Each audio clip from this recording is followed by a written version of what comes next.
welcome back to Turf Morehouse TV. And you know what? Yesterday I just thought I need to recharge the batteries and have a bit of a reset. However, I said that I ended up playing Football Manager till about 12:30 this morning. So recharging the batteries didn't really happen, did it? However, I got Burnley back to the Premier League, and today I also got them relegated on goal difference. Damn! But they offered me a new contract. Everything's a bonus. So I am on the hope for going straight back up. Anyway, enough of the Football Manager chat. 2 football managers today have picked their starting 11s to go out and try and qualify. I say 2, I mean 4. Double that. There is 2 games today, and obviously, as much as we know Brazil have already qualified, who is set to join them? Who is it? Could it be Cameroon with a surprise? Could it be Serbia or Switzerland? It should be a very interesting game. As I say, as of tomorrow, the knockouts happen. The round of 16 is upon us. We will be covering it. Like I say, tomorrow I am helping a friend move house. So if I can, and I am back in time, then we will be bringing you the Netherlands versus the USA from 2:45 if we can. If not, I'm sure we will be back for the evening game where we will be covering Australia and Argentina. Then Sunday, you've got both games, France against Poland, and obviously the one that we're all keeping an eye on, England versus Senegal. Fingers crossed we can get the result in that. As it stands, I know I haven't edited it up from earlier. However, you will see the teams of Japan. What am I on about? It says it there. It says it there. I'm getting lost. But you can see who's going to go through, and I will have it updated by the end of tonight. So if we do go live tomorrow, you will see who is through and facing off against each other. I have a cracking guest coming in Carl. He's a Leeds fan. Be nice to him. He made me cry on a Premier League watch-along. He made me cry. His team made me cry. However, we could have repercussions. Depends on their season. So anyway, we are on social media. You can find us on socials. I will bring Carl in just after the video. So yeah, here's where you can find us.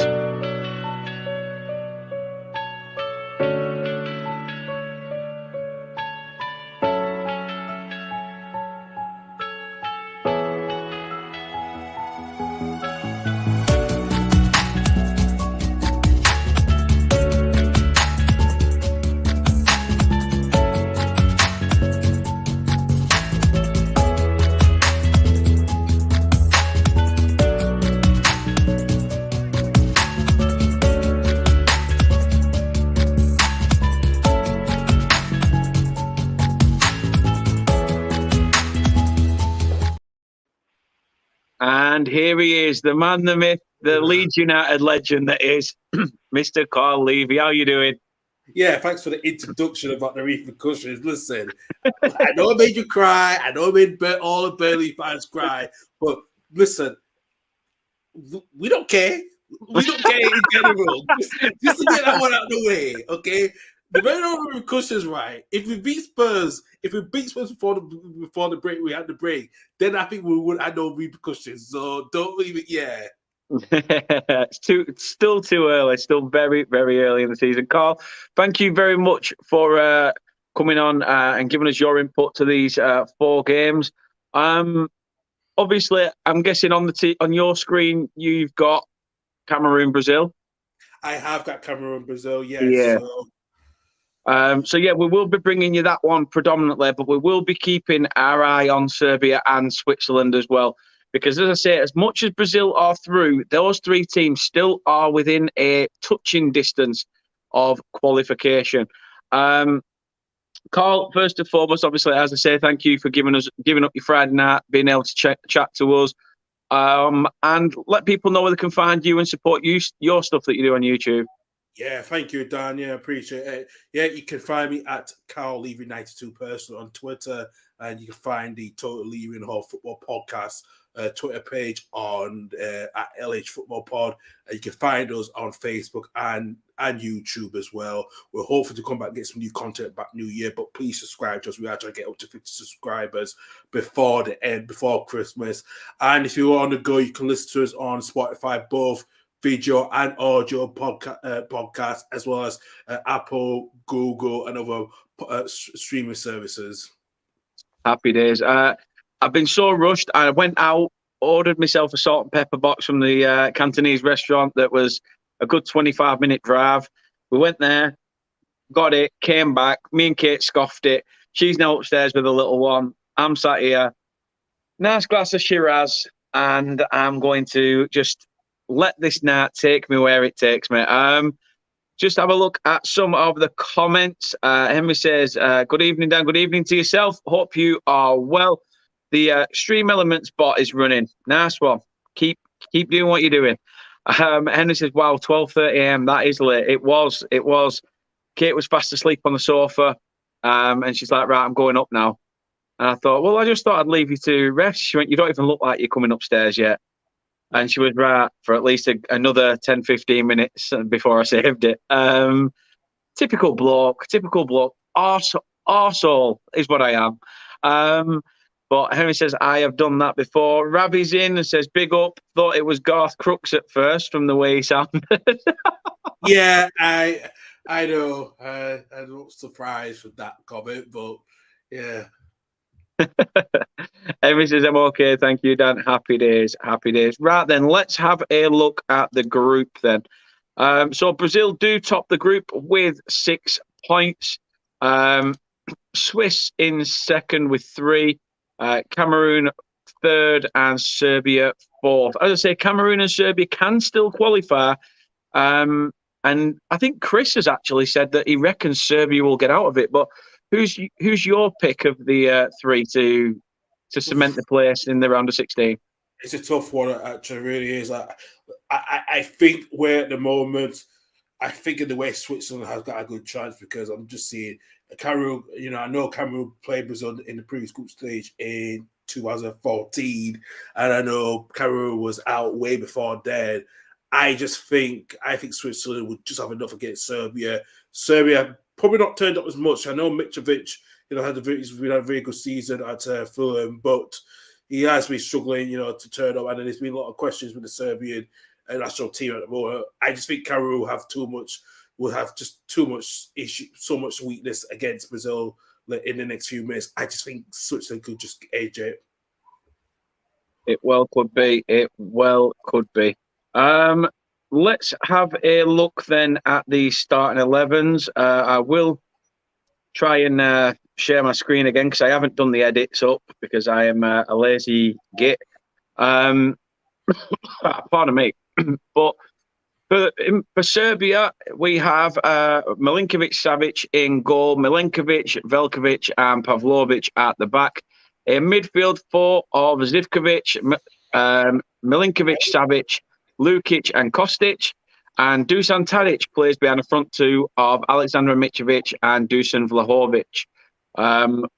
Switzerland have got Kovel in goal, Rodriguez, Fabian Schär. Manchester City's Akanji is in there with Vadma at right back. Granit Xhaka and youngster Frula play in the centre 2. The 3 behind the main man is Vargas, So and Jadon Shaqiri. And obviously Brelem Bolo starts up top. That's that game. Let's bring you the team lineups for Cameroon, Brazil. I am so behind. I am having to press so many buttons. I am not used to this. But here we are. Cameroon start with Apassi starts in goal. As we all know, the incident with Onana, he went home after a bit of arguing, and Apassi is in goal. Fair plays right back with Wu, Ebose and Tolo at the back. Kunde and Anguissa play in the midfield, with the three just behind the main striker. Brentford's Brian Mbuemo plays out wide with Eric Choupo-Moting and Ungamelu. And FC Porto's Vincent Abubakar starts up top for the Cameroonian side. In goal for Brazil, Ederson starts. Dani Alves plays right back. Eder Militao plays with Bremer at the centre. And Alex Tellers of Manchester United plays on the left. He's joined by Man United and Liverpool pairing in Fred and Fabinho. Then in behind that, you have Arsenal and Manchester United. And Rodrigo, is he still... Where's he at? Is it Real Madrid? Yeah. So we've got Martinelli, Rodrigo, and Anthony in there. And up top is Arsenal's Gabriel Jesus. You'd have to say Brazil look like, even with that rotated side, that they will have a strong enough squad to get past Cameroon. Yeah, absolutely. I think Ederson, I know he has to play the number 2 fiddle for Brazil alongside with Alisson being the number 1. I think Jesus, have his good season, Arsenal gets a good start up front. I think it's going to be, Rodrigo had a very good season last season at Real Madrid, winning the Champions League, was vital in the La Liga. So I think, this is a very good squad for Brazil to choose. Martinelli, have another good players, had a good season the last 2 seasons at Arsenal. I think for Cameroon, it's a bit surprising how Onana, got sent home by Robert Song, the former Liverpool player who's now the coach. It's very surprising. I think, Vincent Abubakar, a very good striker. I thought he would be in the Premier League by now, but it's at the moment, I think it's going to be too strong for Brazil. Yeah, definitely. Mr. Welch is in the building. He says, "Evening, lads. Hope you are well." As I say, people, get your predictions in. Get them in. It will be great to see what you guys are going for. Brazil 2-1, but we've seen teams that have already qualified lose on the final match day, and Serbia, Switzerland 1-1. Emma said, is Leeds on tour whilst the World Cup is on, or on holiday till the Championship is back?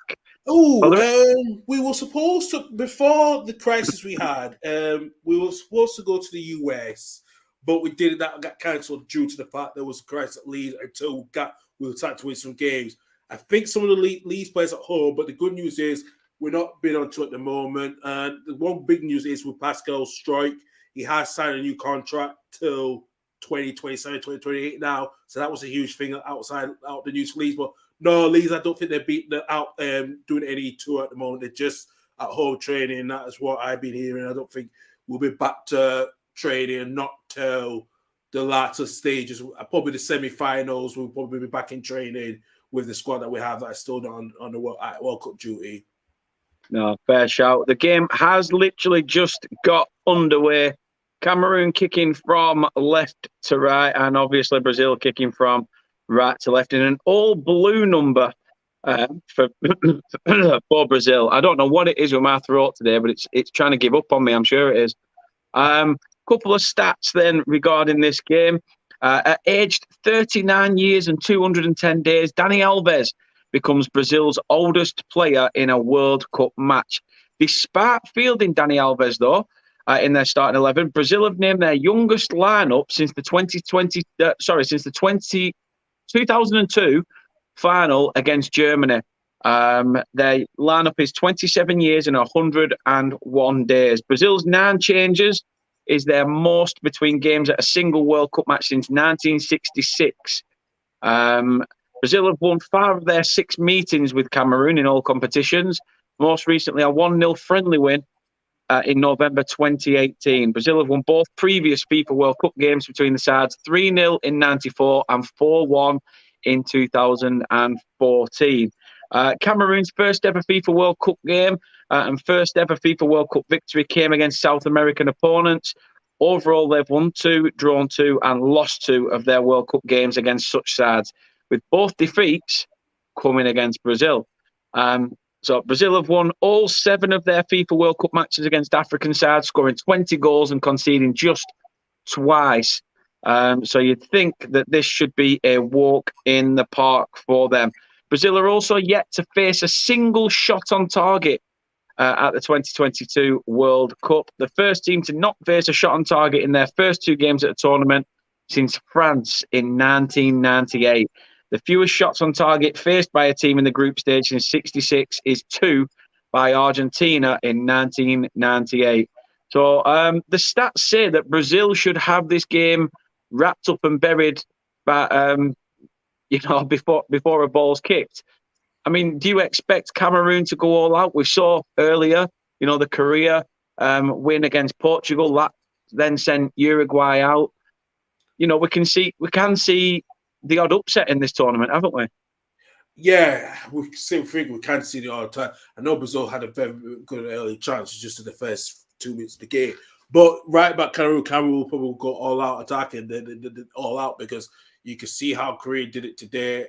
And even Japan did it the other night as well against Spain, to get the result against Spain.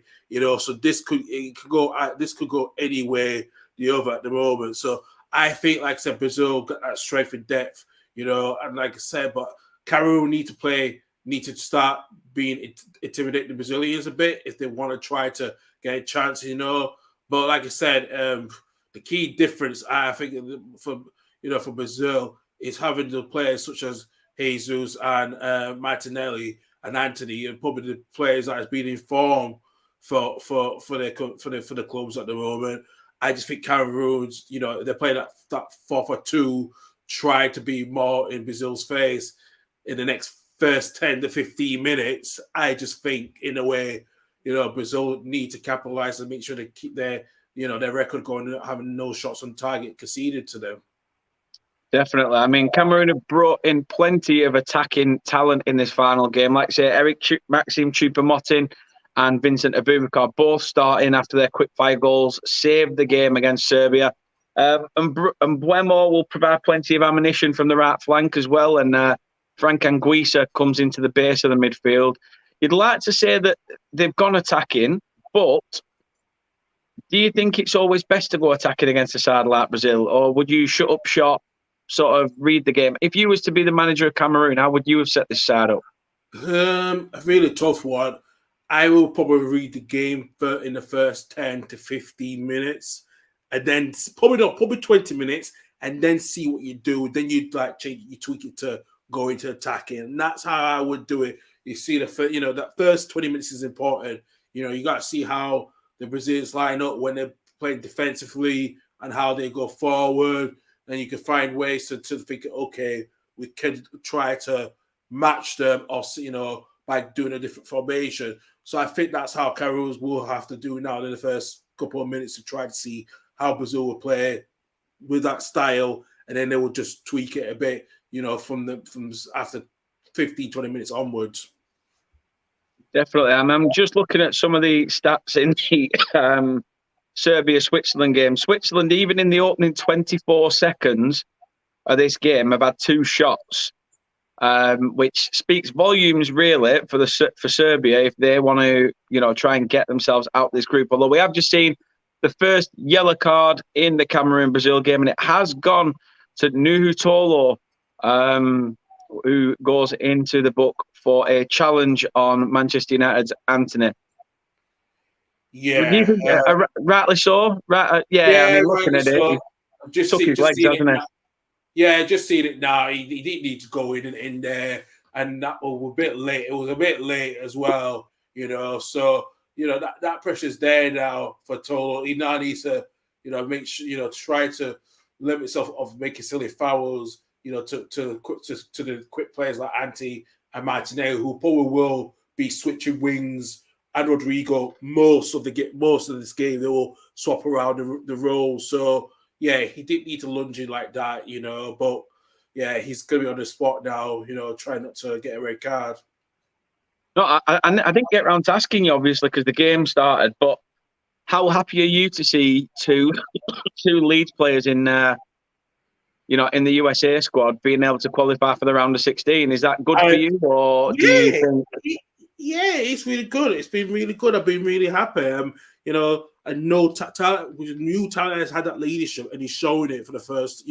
We've seen it now, and that's why Jesse March brought him to the road, because we needed someone that leadership. And even before the Iran game, he was questioned by one of the Iranian journalists. And you know what? He took it, he did it, responded quite well. And that's how you're supposed to lead. And I think Brendan Harrison has been has been good as well, in the tournament as well. They've been two good, decent players, actually. Really happy, very good, decent players for the World Cup. And we'll be happy for that. We got a bit of representation. Probably not had that much representation, not much as I think, not since Pontus Jansson. He was the only player I remember was in the squad for the World Cup when Leeds were in it. But now, after Phillips, and so forth, it has been a bit of a difference. And, they get that accreditation. So we have been keeping tabs on our boys in the US team, and it's been tremendous. Oh, it definitely has. Definitely has. Everyone's saying hi in the chat to each other. And the message says there, remember to hit the sub button and help on the road to 1K. That's where we are trying to travel. And with your help, pardon me, we can get there. If you could, please do, as Kate says there, drop a like on the video, subscribe to the channel if you are new, and also hit that notification bell so you can be notified when we are live. As I say, we will be covering majority of the knockout stages. Tomorrow I might just miss out on the 3 p.m. one. We shall see. I'll tell you one thing I haven't done. If I go like that, can you see towards my face? There's like a little mark there. Yeah. Clearly, someone hasn't done their editing properly, and I can't blame anybody but myself. So it's fine. We'll just have to deal with it. But I keep noticing it, and then thinking if I put my beard in shot, it looks like it's missing. Doesn't look like it's there. But as soon as it's on my cheek, I look like a cat scratched me. But either way, everyone's saying hi to each other. Henry says, I broke the like button, smashing it too much. Really appreciate that. And that says, I'm watching the Swiss game if you need any updates, Dan. I'm going to keep updated on it myself. Like I say, we are going to cover both games. So please, I am going to try and cover it when I can. If it comes off on the TV or I catch it as it happens, then I will do what I can. Chris says there, Andros Townsend in commentary for the Switzerland game. That's me turning my volume down. I want to listen to people. I don't want to listen to nonsense. Henry says, nice touch from Anthony to get past his man. Challenge was stretching to try and get the ball, but nowhere near it. Henry says, do you see Leeds doing anything in the transfer window in January at all? I think we will do. I think there is now, Henry, the last 2 weeks now, 2 weeks ago, we found out that they lead the San Francisco 49ers owners have decided now they have the option to buy the club for before 2024. So we will probably see some movements going in January. I think one player will go out. It's probably Matthias Klick. I think that's not worked out well. And I think also Cody Demmer is also might be leaving as well. So Leeds will need maybe 2 or 3 more bodies, especially with the striker role, because that's one thing we're lacking in. Rodrigo has 9 goals for us this season, but we are going to be investing in January. I think we will do to try to keep the squad to make sure we stay in the Premier League this season. That is our vital point. So I think Leeds will invest. I think we will have more funds, and we'll need to find the right players that will work for us. So yes, we will invest in the January transfer window. Definitely. I mean, a lot of the USA fans are saying that they want rid of Greg Berhalter. They would love someone like Jesse Marsh to come in and take the job. But while he's at Leeds, I mean, surely he wouldn't jump ship to go to it. I don't think he will do. I don't think he wants to do at this particular moment in time. I know Greg Berhalter has had his criticisms, and I know people, Jesse Marsh, and what he's done in Europe. It's difficult. I think Greg Berhalter will lead up probably to the next World Cup. I think Jesse Marsh will honour his contract. He's only in it. He's only got 2.5 years. I think 2.5 to 3 years left on his contract. I think if he keeps Leeds up, I feel like when the American owners do come in to buy a club outright, I think he will get a long-term contract, to be quite honest with you. But as I said, you can never say never with the USC when America comes calling for you. It'll be hard with that one year. I think it'll be hard for it to turn down, but I think he will turn it down and say, you know what, I'm happy to be at Leeds, want to do things at Leeds. I still want to be involved, in the day-to-day activities rather than, selecting players now and again for every few months. Definitely. Let's see what you guys are saying. Kit says, what we like to hear, Henry. Nat says, massive game tomorrow in League One. Derby versus Sheffield Wednesday, 12:30 kickoff. I have only got one thing to say to that, mate, and I will. Well, let's just say that here we are. No man has ever spoke wiser words. The man himself, Mahatma Gandhi, has said there, never back the early kickoff. Never back it, no matter what you do, no matter where you are. It will be a tasty game, that for certain. Looking at what everybody else says, the missus says, nice one, that. Well, it must be. I've kept the bottle with me. I've decided to pour myself a second glass. I'm feeling posh tonight. I feel like I should do this video with my nose in the air. He says, wait till I've had another glass and that's it. Head will be down, eyes will be shut. Second half, you'll just be watching me asleep. I mean, 13 minutes in, Carl. Cameroon having to withstand a lot of Brazilian pressure. Yeah, they have to. They've been for the majority of the game. They've been withstanding that pressure pretty much. Brazil pressing forward. What's a save?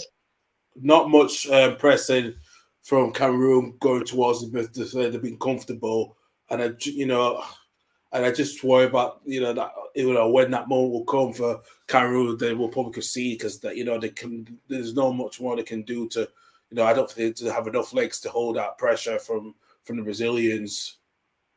No, definitely not. I mean, we just saw there. Yeah. Martinelli pulls out a cracking save. Not Martinelli. Martinelli heads it towards goal, but Ipassi with a fine save.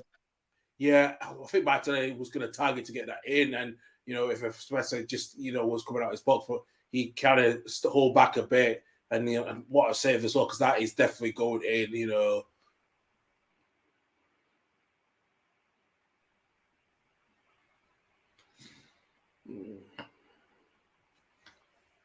See you in the corner.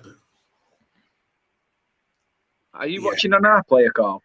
No, I'm not watching iPlayer. I'm watching on an STV where I am a bit behind. I'm not going to lie to you. So, not too far. 10 seconds. So, I will try to hold out the excitement then. I'll see the goal. I'll stay stum. I'll go 1, 2, 3, 4, 5. Yeah. And then I'll go, yay! Yeah, I see Cameroon. They just, as I said, they've not had much of the ball. I don't know. And I think, look at the moment, the way they said, I think they're going to try to play a little bit that long ball, but like I said, Brazil is holding up quite well. Martinelli is sprinting down, left-hand side, Yeah, we do indeed. Luke says, big up to yourself, Luke. Henry says, cracking save from the goalkeeper it was. Nats on the Budweiser. I'm not posh, to be fair. As I say, I'm drinking it. I won it at the school today, but I do like a good glass of red wine. I won't lie. It's been a while since I've had some as well. So 2 glasses. You might just see me going, Carl, what happened in that first half? But you never know. Nas says there, that group is wide open, isn't it, Dan? Any of those teams can go through. Yeah, between Serbia, Switzerland and Cameroon, any of the 3 can go through with the Samba boys. Carl, if you were to pick a score for this game, what would you go for based on what you've seen so far? I think it's going to be just 2-0 to Brazil. I think Cameroon will hold that pressure, but I think they'll concede at least a goal too. But I'm going to say 2-0 to Brazil because I think that with the second string lineup, it's still strong.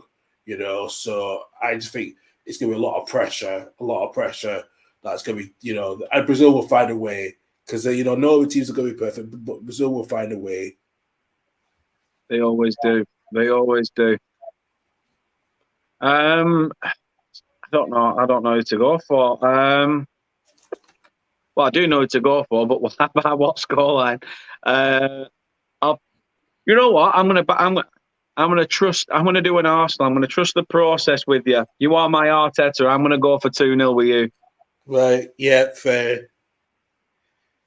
Like I say, it's still early doors. Cameroon are having to, withstand that pressure, but it's only a matter of time, isn't it, before they break the deadlock. I mean, I'll tell you one thing I did want to mention to you as well. The Japan game against Germany, it seems to be everywhere. Did it go over the line? Did it not? Angles can be deceiving, can't they? Yeah, I know. And Spain will claim it, and I know, and I know Grace Souness was not happy with that.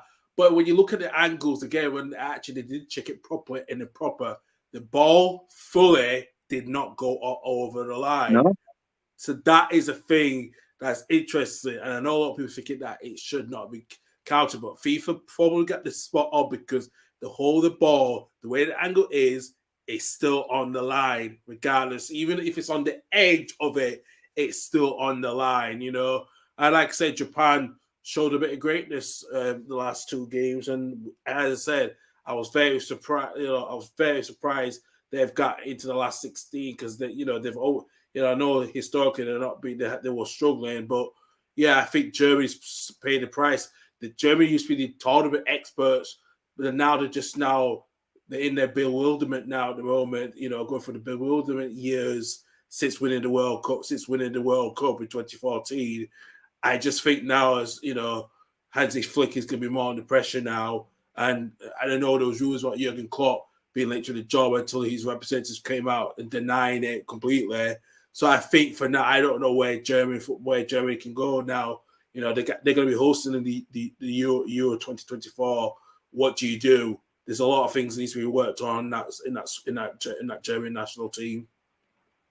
Yeah, I mean, we've seen Germany out, Uruguay out, Belgium.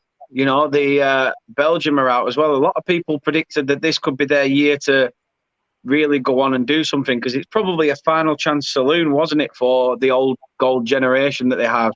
It's like I've said to a lot of people, England had that, didn't they? They had the Beckham, the Scholes, the Gerrard, the Lampard, the Ferdinand, the Terrys. They've had all these bulk of good players and that don't really have anything internationally on their CV. And yet that was Belgium's chance and they blew it. Yeah, they blew it. They blew it. And I think in a way that golden generation was too late. And I think the last World Cup, it was their moment to shine, really was. They did get further. But in a way, I'm not going to lie to you, I think I kind of seen this was coming for quite a bit since the Euros. And I think Roberto Martinez is now gone. He's now paid the price for it. And, you can understand why Lukaku's form is not being good enough this season. Having three hat-trick plus missed chances. That's why I've been hearing that Inter are looking like not to renew his season, extended season loan deal next season. So that is what I've been hearing. He might be going back to Chelsea. But I think the Belgian squad needs a bit of refresh. Charles de Ketelaere, who's not done well at AC Milan, who was linked with Leeds. And there's been rumours that I've been hearing for quite a bit that he's still linked with Leeds, after the big money move from Club Brugge. He's not settled in well at AC Milan, so there's a lot of issues going on for that Belgian squad. And I think they're going to have to decide we don't know who's going to be their next manager, will come in and can get that team better. I can't see Thierry Henry doing it because, I think he's left as well, along with Martinez. It's a lot of worrying that the Belgians need to do for to go to the next Euro Championships. Do they need to revamp that squad a bit? Absolutely. Yeah, definitely. Luke says here, looking forward to QPR next weekend, having the club football back. I'm a little bit there's pros and cons to it. I'm happy that domestic football is back because it's a little bit of something to break off from the World Cup. However, I do believe that the Championship should be in the same category as the Premier League in terms of some of the players are in national sides. Yeah. League One and League Two, no disrespect to them, but I just think that, there's players there that could do with coming back. However, that said, I am definitely looking forward to it. Hopefully going to be able to bring you a watch along for the game as well that day. Because it's on Sunday as well, so it doesn't actually interfere with the game on the Saturday with the World Cup. But that Thursday as well, because there's no World Cup football, I'll be able to bring you a EFL prediction show as well, like old times. But there has been drama between Serbia and Switzerland, and it is the Swiss that have taken the lead. And it is former Stoke and Liverpool man, Xherdan Shaqiri, who has got on the score sheet. So Switzerland, at this moment, will qualify with Brazil, but it can all still change. Yeah, just seeing the goal. Serbia just all over the place. They could have defended it better. And, they had so many bodies coming back. But, Shaqiri just found it in the bottom left-hand corner. And, scores it in. And, it's surprising. He's still them one of their main players for Switzerland, despite, he had a lot of baggage coming through as a young kid. But, he's got the goal to get, at the moment, to get Switzerland through. Yeah, 100%. Oh my God. I wish that's what I should have bought today. Never mind sticking £2 on a wine raffle. I should have bought cough medicine. I thought the more I drink this, the more I'll stop coughing. But no, there's more chance of it leading to me being in one. Nat says Cameroon win 2-1 and Serbia win 2-0. Nat says I'll go Brazil 2-0, same as us, and the Swiss-Serbia 1-all. Kate's gone for 2-1 to Switzerland and 3-1 to Brazil. She says, don't judge. I've watched England and that's it. All of the World Cup, so I have no idea. Nat says, I think the goal should not have stood, but it's Germany, so haha. Henry says, Serbia have to go for it. They need to win, whereas Swiss can play for a draw and go through. I'm not judging. It's fun to have a guess at scores. It surely is. Nat says Swiss 1-0. As I say, we are a little bit behind, so do bear with us when we bring it to you. But the Swiss are 1-0 up. You're right. Naz says, I don't feel sorry for Germany or any other team who we are concentrating on. Politics, then footy, in my honest opinion. Yeah, a lot of this World Cup has been about politics more than the football. And it's like I've said to a lot of people, take the politics side away from it. This World Cup hasn't been that bad, has it? It's not been too bad, actually. It's not been bad as it thought it was going to be, to quite honest with you. We've had a lot of drama, especially in certain games, in most of the last round of the games. It's been a lot of drama, so for that, it's not been bad as it first feared. And can it continue that way? I hope so. I really do. Yeah, it should continue in that fine form. There's a good few teams that have qualified that none of us probably expected to from their group. Nat says, what's happened to Eden Hazard? Well, what hasn't? Apparently he's gone to Madrid, got fat and whatever, according to the press. But, that's what they're saying. Either way, we can't just say about Belgium that it's on the shoulders of Eden Hazard. Even Kevin De Bruyne hasn't been supplying the through balls and, killer passes that he would at club level either. So there's a lot of players to blame in that Belgium squad, not just the one or two. Yeah, I 100% agree. I think with Eden Hazard, he did say something in his press conference not too long ago that he's not the same player. He's lost his pace. There was that drama, wasn't he, as well? There was that drama. Apparently somebody's leaked something and everybody started falling out. Yeah, it's been an issue going on in the building, Steve. And I think that's why I think Martinez just couldn't contain it. And I think it's a few reasons why he's paid that price, because the Belgian squad was not just getting older, but they were getting more a bit divisive. It was getting a bit more divisive, in headbutting is what I've been hearing. But as I said with Eden Hazard in a situation, you question him, why is he in the squad? Because I think you think he can still deliver at a tournament. I don't think he can now. I think he's lost all that pace, and I don't know what Madrid would do. I don't think he should have never went to Real Madrid. I think if he was still at Chelsea, I think he would not be in the situation now where he's struggling with injuries. I think Chelsea, and I think that's been a nightmare for him. And I think Real Madrid will run down his contract, and I don't think they can cut the losses at the moment, not where they are at the moment. Definitely.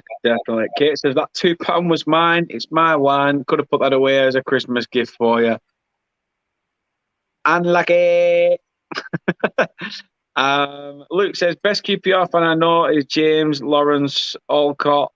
Guy speaks sense. Bill for QPR because Mick Beale has had a project at QPR. Rejected Wolves. Said he was committed, but I wouldn't say he jacked him off. I mean, that's a little bit of a dodgy way to say that he jacked him off for it. He definitely left them for Rangers. Whether he jacked him off before he left, I don't know. But let's not go down that route. Henry says there and hits the nail on the head. Money talks in football. It surely does. Hazard never should have left Chelsea. Henry said the same as you and said I quite agree. Kit said, Daniel, you've got a mark on your camera. I've been trying to wipe the mark off your cheek for the last 5 minutes and it's literally your camera. I did mention it earlier that mark there, that cat scratch, if I put my face there, that cat scratch there, that mark there where you punched me earlier, it's there. It moves, it stays there because it wants you to know how bad the cut was. But not clearly I've not done the edit properly. However, there is another goal to bring you. Serbia come forward, ball into the box, header up, and it is 1-apiece at Stadium 974. Alexandra Mitrovic, the Fulham striker, has bagged the equaliser. Wow. Serbia are not going to go down and out. And like I said, just see the open the player, and what a cross as well. Actually, and he just knew where he was going to place that cross, Mitrovic, and that's needed for them. They need to try to keep pushing if they want to get through. And I've just seen Brazil still wait for a free kick. Trying to take this free kick as well. It's interesting now how these last 30 minutes or so that it's just been even. It's not been much going back and forth. Well, we know we'll go back and forth, but I'm just surprised Brazil have not scored yet in the first 30 minutes. I thought they would have had a chance in the first few minutes, but fair play to Cameroon, they are containing them. They are indeed. Henry says, what does TKO 22 stand for? Well, I'm sure Naz will put it in, but I'm guessing it's total knockout and the year 2022. But I'm sure we will get that confirmation when they let us know. Kate says, was just joking. Emma says, just seen the goal for Serbia. What a bullet header. Fantastic. Kate says, edit. So it's not shit on your lens then. I've never punched you in the face, you cheeky biatch. Do you see what I have to put up with, Carl? Do you see? You know what? Why is it when we take them out, they're all prim and proper and everything else, and behind closed doors, they're like, oh, get fucked. And you're like, what? What? Don't talk to me like that. Everybody thinks you're prim and proper and that you're like as sweet as a nut. Well, okay, I can't say that for stuff with me and Helen, because Helen, Helen will do it the odd time. She'll go the odd Frankie Boyle moment. That's all I can say with that one. And she's not even here because she's out with her friends, so she can't have a say in this. So it's even miss itself. So no, fair enough. It says it means technical knockout. Oh, I was just close. I was on the cusp of success. But again, just like my relationship with Kate, I am never right. He says, listen. all of our hearts always tell us we're never right. That's the problem. They always want to think we're right, but they always tell us we're never right in general. So I've only ever seen it written once by Kate, to be fair, where she has messaged me. It was a time when she was ill. She was ill, and I said, "Why are you going out?" She said, "Because I don't want to let anybody down. I'm the driver," sort of thing. And she ended up going to like a scare fest thing over Halloween at Alton Towers or Camelot. It was one of the two. And I said, "Look, you need to tell them all that you're not feeling too great. If they still want to go, they still want to go. But then I got a message off her while she was there. I feel like absolute shit. You were right. I shouldn't have gone out." Everybody I'd mentioned it to was like, frame it, screenshot it, buy it as wallpaper, make sure she can see it day in, day out. But then she has just come in and said, I was right the other day, because she came down and she said, just been having a laugh at my mum. She said she wants a sign from a shop that says Noel. I said, yeah, because I said Noel is regarding Christmas sweat. It's Noel. I said, no, Noel is the name. I said, but for Christmas, it's Noel. Anyhow, she wouldn't have it, to the point where she decided to go onto YouTube and look for a Christmas pronunciation of the word Noel. And guess what? As soon as it went Noel, I just looked at her like, and she ended up ringing her mum going, "I'm sorry, you're right." And I just thought, you know what? I'll take it. You told your mum that she was right. You didn't say I was right. You just told your mum that she was right. However, Brazil do have a free kick in dangerous territory. And, well, less said about that, the better, to be fair. Henry is back with the juice. What juice have we gone for? What juice are we talking? Naz says, we'll never get it right, Dan. Women, can't live with them, can't live without them. But Kate says there, look, my mum was happy. It was happy to be right for once. I made her day. You made a day today when she decided to sit there and think, this is boring, I'm going home. In fact, no, I'm not going home because that means I have to walk. Kate, will you take me home? Wow. Henry's on the apple juice. 34 minutes gone. Cameroon 0, Brazil 0. And I haven't even been updating the score between Serbia, Switzerland on my little score thing at the bottom. So how bad am I as a host? I'm too interested in talking about what sort of juice we're on and making sure that men get a say in being right for a change. That said, though, it is 0-0 in this one, but it is 1-1 in the other game. The only exception that we're not always right when we argue with our mothers. That's all I want to say with that one first. With our own partners, yes, but when it comes to our mothers, you can't. You know. No, that is true. That is true. I will give you that. Kate says that, yeah, she did go to a car, and there was a note on a car from one of the neighbours who basically has told her, why are you parking here? You're making the grass verge look like shit, basically. And she took a picture and reported it to council, which means we have a Karen on the estate, ladies and gentlemen. Feel free to send all abuse, and I will forward it on to said Karen. But yes, we have a Karen amongst us, which is a bit annoying. A little bit annoying, to say the least. However, it wasn't Kate's fault. She didn't park. She hasn't made that a mess. This person has been having work done on their house. There's been 4x4s, lorries, wagons, the whole shebang out there. But yeah, because Kate's car is parked there, apparently Kate's to blame. Up yours, said Karen. That's for you if you ever come across this video. Yeah, you can even have the shitty little unedited mark there as well on my finger. Sod it. Wow. Need we say more, Henry? Need we say more? Kate says, no, Karen is definitely a Dave. However, there is also another twist in the tale. because Serbia are now in front. So Serbia will now be occupying second in the group. It gets better and better, doesn't it? Yeah. It is been chop and change in the game. Dusan Vlahovic grabs the second in that one and puts the Serbs within touching distance of qualification with the Samba boys, who have just taken a shot at the Cameroon keeper, and it's well saved by Ipase. You've got to say it might. I'm tempted for the second half to let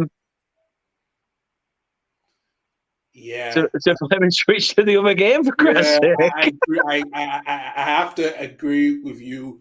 I'm probably about to change it in the next 2 minutes or so because bloody hell, I'm not gonna lie to you. This game has just been a ball fest, man. It has. I think the thing is, with Brazil already qualified, it's just a case of for them that let's just play football. What happens, happens. But you know, Cameroon. Do you think Cameroon will be happy with 0-0 at half time, or would you say that? Paul will be at the moment because if Brazil's not really going to go for it, you know. So, I mean, Brazil have attempted 7 shots in the game so far, which is more than they managed in the first halves of their games against Switzerland and Serbia. So, you'd have to say that they've withstood that pressure well, haven't they? Very much so. They have really very much so. It just surprised me how they withstood that pressure so much, you know. So, you know, I just like to say, you know, Cameroon can go to the second half. We can get a goal out of this now. Okay, it says you'll change the channel, and the second half here will be fab, and the other will be shy. There is probably a very good chance of that. There's a very good chance of that. But the only real chance really has come from that Martinelli header that Ipase tipped over the bar, wasn't it? I mean, other than that, it's been pretty even. Although Edison's at the side of the pitch having his studs tartaned, I think. Yeah. Cameroon have been shown 3 yellow cards in this game, which is already more than they received against both Serbia and Switzerland. So hopefully we don't get a point to the point where we are level on points and it comes down to that all-inclusive, you know, who has more yellow cards. As it stands, Brazil will top the group with 7 points, Serbia with 4, the Swiss will be in third with 3, and Cameroon with 2. But a Cameroon goal here could change everything. Because it would give them a better goal difference as much as it would give them level 4 points with Serbia. Looking at the Serbia-Switzerland game, Dusan Vlahovic, has scored 10 goals in 19 appearances for Serbia and 7 goals in 10 starts for his national side. That's good going, is that, for a side like Serbia, isn't it? It is, really is, and I think they have a proper striker for the first time. You know, who was scoring goals for fun, and knows linked with Arsenal to a few big clubs. I just think, you know, if he can get, you know, I think this is his true meaning. If he can get his culture out of the group stages and try to produce himself, because Serbia are not a bad team. They produce really good players, but in a team, can they really gel together? That's no problem. Because we knew.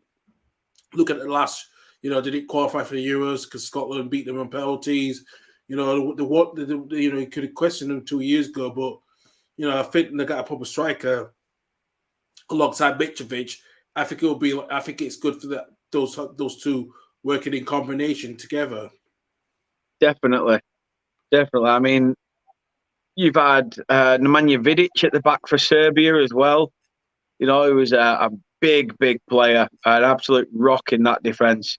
But Brazil in this game against Cameroon, as it stands, Cameroon still haven't had a shot on target. So that stat for Brazil is still well within happening.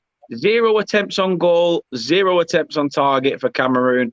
8 attempts on goal for the Brazilians with 2 on target. It's only a matter of time before a goal comes, isn't it? Yeah, it is actually. And I know Choupo-Moting has been isolated up front, and you can see goal coming. You can at the moment. The way Brazil passing, it's going to come. Just too little too late for us when we've probably already turned off. I know. Like I say, the other game between Serbia and Switzerland, Serbia have had 6 shots with 4 on target. Serbia have had 6 shots with 4 on target. The Swiss have had 8 shots with 4 on target as well. And possession's quite even as well, 54% for Serbia with 46 for the Swiss. Switzerland have 2 yellow cards as well in that game. But as it stands, Serbia are 2-1 up and look like they are set to go through with Brazil. But it can all change. It is still very much early doors in terms of football.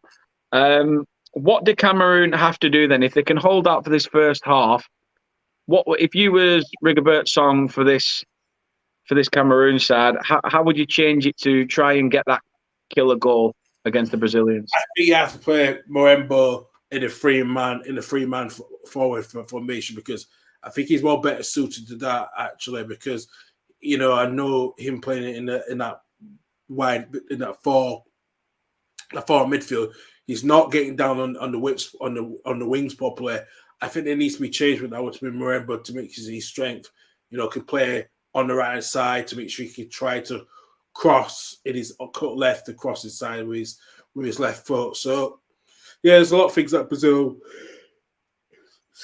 Brazil very much need to be careful of. But I think Rigobert Song could do more to just tweak his tactic to make sure that Choupo-Moting can play a bit of freedom in that attacking midfield along with So at the moment, that's what I want to see towards the end of the second half. Definitely. No, says Dan, is it just or others as well? I haven't seen any of the teams playing tiki-taki football. Surprising that Morocco played some beautiful football, strangely. Yeah, I mean, a lot of the big clubs as well. I mean, watching them play, they've not really turned on the class, really turned the screw on some of these teams. As I say, we saw Saudi Arabia get a win against Argentina. We saw Japan get a win against Germany. We've seen, Korea get a result now as well against Portugal and get themselves through the group. Lots of big hitters have been hit, and they've been hit pretty hard to the point where it's cost them points. I mean, Brazil, you'd have to say, are probably the only team, or Spain in that 7-0 that really, turned the game on its head in terms of a dominant performance. Yeah, you could say that. I know we're Spain, they won 7-0, but they weren't the best, No. But, you question it, but you are 100% right. Again, I have not updated that with Serbia winning, so I do apologise. But the Serbs are in front there. In fact, I tell a lie. Just as my thing has refreshed, Brelem Bolo has equalised for Switzerland.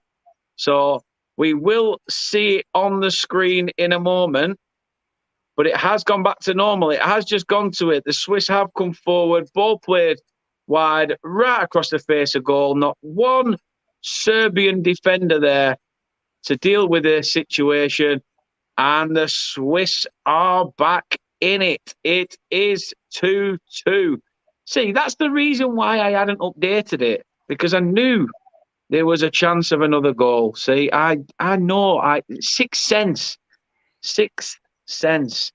But it is 2-2 in that game. Goals galore in the first 45 minutes, and sod all to report from the Cameroon-Brazil game. here at the Lusail Stadium. I mean, what have you made of some of the stadiums as well in this tournament? I mean, they do look decent, but what we're hearing is that they're going to be tore down and utilised elsewhere, aren't they? Yeah, that's the plan at the moment. Listen, I think because Qatar's not that big football history, they could get, a lot of them mainly expats, so you're not going to get a lot of financing. And I think, in a way, they're trying to be sustainable. We have to be sustainable enough. But I know Stadium 974 all of it will be moved to Uruguay for the either if Uruguay does get the 2030 World Cup. Is that the one with all the shipping containers on? Yeah. Yep, it is. Be interesting. Definitely interesting. It's good though because, pardon me. Oh, saved! Cameroon came forward with a chance. Ederson potentially kept Brazil in it. Ball played out wide. Can Cameroon have another chance? He's got through into the box. He's dropped, trying to get the penalty, but we are not far off half-time. 4 minutes were added on here. We've played nearly 3.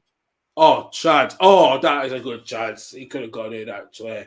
Yeah, what a chance as well, actually. It's just Brentford's Brian Mbeumo heads it into the ground.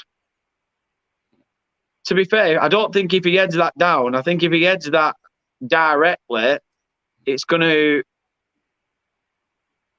probably take Ederson by surprise. The fact he headed it down gave Ederson a little bit more time to compose himself, do you think? Yeah, it did. It did, actually. What a header as well, actually, because Murray just could. Oh, he had a chance to convert that, to get that in. So he could 1-0, put with a little pressure for the next 16 minutes. But no, what a save from Ederson.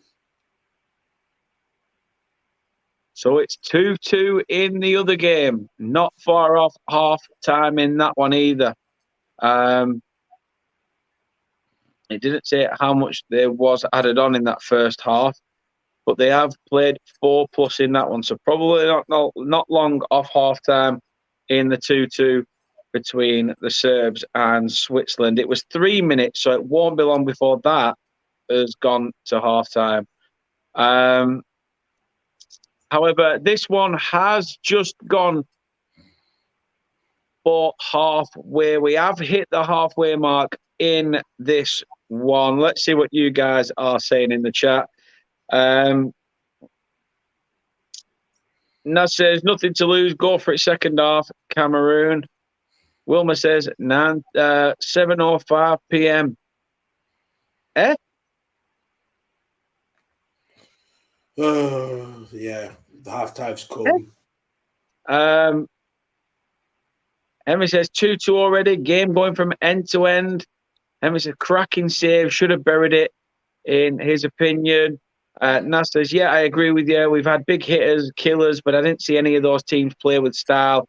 What we used to see back in the days. Even Brazil, who we know for beautiful football, are, winning games, but are a little bit flat. There's none of that samba flair that they used to have.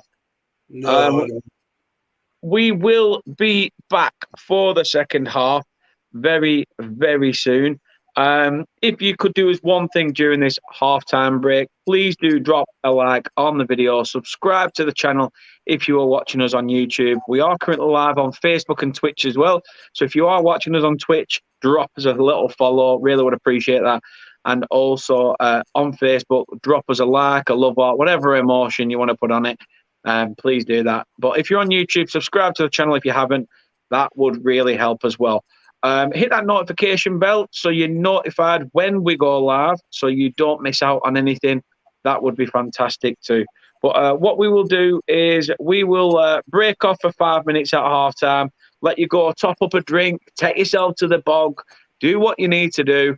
It's Friday night if there's anything you need to do. We'll be back very soon with the stats and also bringing the second half and our halftime analysis in just 5 minutes' time. So stay tuned.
And we are back. Can I just say thank you, everybody who has watched us in that first half.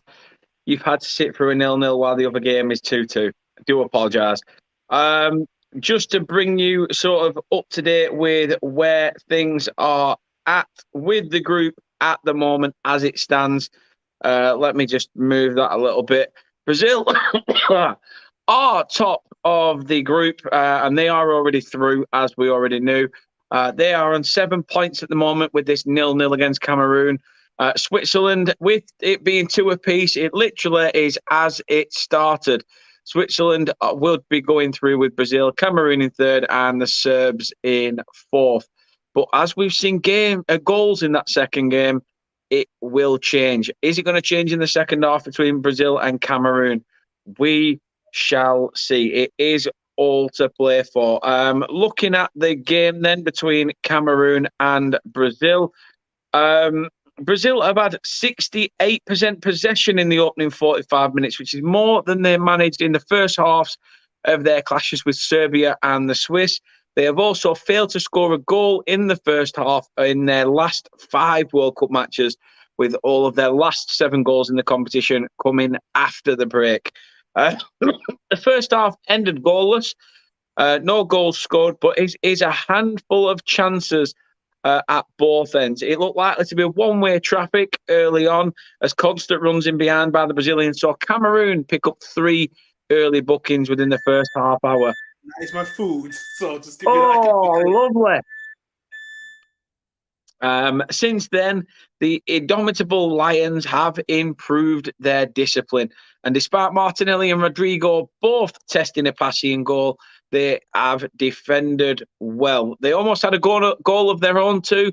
Brian Umbuemo of Brentford's late header, brilliantly stopped by Ederson as Brazil were forced into making their first save of the entire tournament. Not just their first save of the game, their first save of the entire tournament. If that does not say anything about Brazil, I don't know what does. It was, as I say, Brian Mbuemo's effort was the first shot on target that Brazil have had to face in the 2022 World Cup, and Ederson dealt with it finally. Gabriel Martinelli completed 3 dribbles in the opening 45 minutes, which is more than any, for God's sake, which is more than any Brazilian player has managed in a full game so far at the tournament. Brazil have failed to score in the first half of their matches, as we already said. Let's have a look at Serbia, Switzerland then, have a look at what is said in that game. The players' heads are in after a rip-roaring first half. Switzerland drew first blood through that man, Xherdan Shaqiri, before Serbia struck back with a goal each from their front 2, Alexander Mitrovic and Dusan Vlahovic. Brelem Bolo drew things level again just before half-time, and as it stands, as we showed you, the Swiss are still second in Group G for now, but that is by no means certain yet. As I said, it can all change. Carl will be with us very, very soon. His food is in. Look at that. As soon as I said it, he's on point, is the fella. On point. Sir, I do have to ask, Carl, what have we gone for? What sort of speciality food have we gone for tonight? Well, I have gone for like a proper proper burger. That's not too far from me. That's just recently opened, like a couple weeks ago, and my friend was telling me. So I'm going for a proper burger. So yeah, really like an independent burger joint. So you know what? I thought I'd just give it a go tonight. So why not? Why not? Nasser, see you in a jiffy. And you did, and you have. Doug is in. Doug is in. I know. I think he's over on Chris's channel tonight, but he says, hello, Dan and Carl. Hello to your fine ass self, Doug. Looking forward to chatting to you and Chris later on this evening regarding the group stages, because Chris wants to dissect what we've predicted for the groups. And I know I got Group A. I think I got Group A spot on. However, the rest of them have gone ridiculously tits up.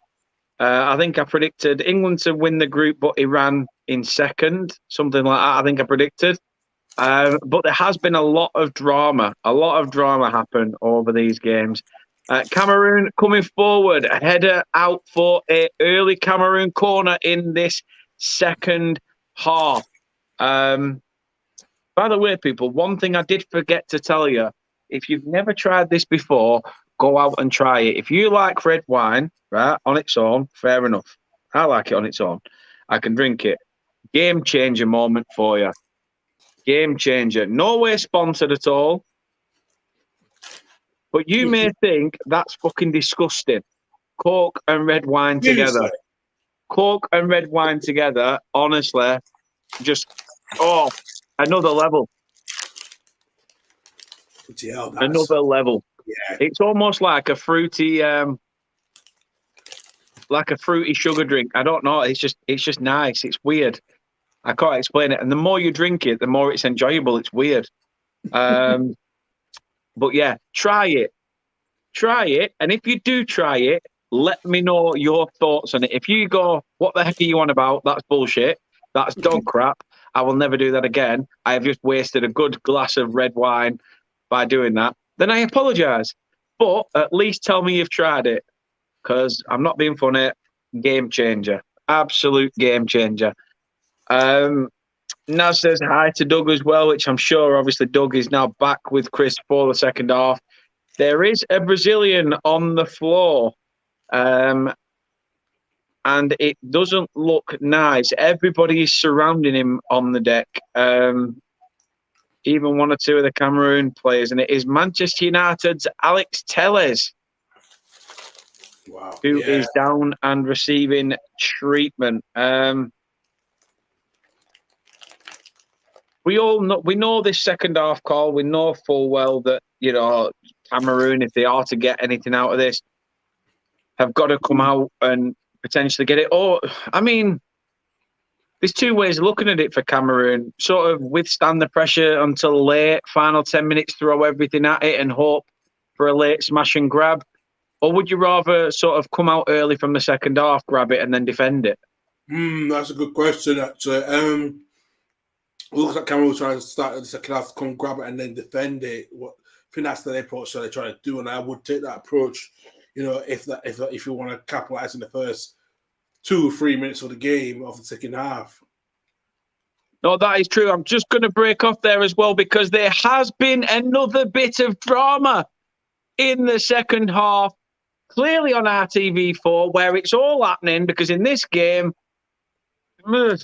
nothing. The Swiss have now taken the lead. Remo Freuler has got the goal. The midfielder is just showing us on our screen now. He's played a ball in, pulled it back, shot. Great play by Switzerland for the goal, and they now lead 3-2. The subs are on the pitch. It's pandemonium at the stadium at 9-7-4, but can Cameroon have a say with a goal against Brazil? As I say, whatever happens, if Cameroon do get a goal, then Cameroon qualify because there will be, in fact, I'm not entirely sure because I think Switzerland would No, Switzerland, mate. I think it might go down to goals for and against. And it probably will do. Because it'll go down to that before the yellow cards thing comes into play, the fair play stuff, wouldn't it? Yeah, it will do.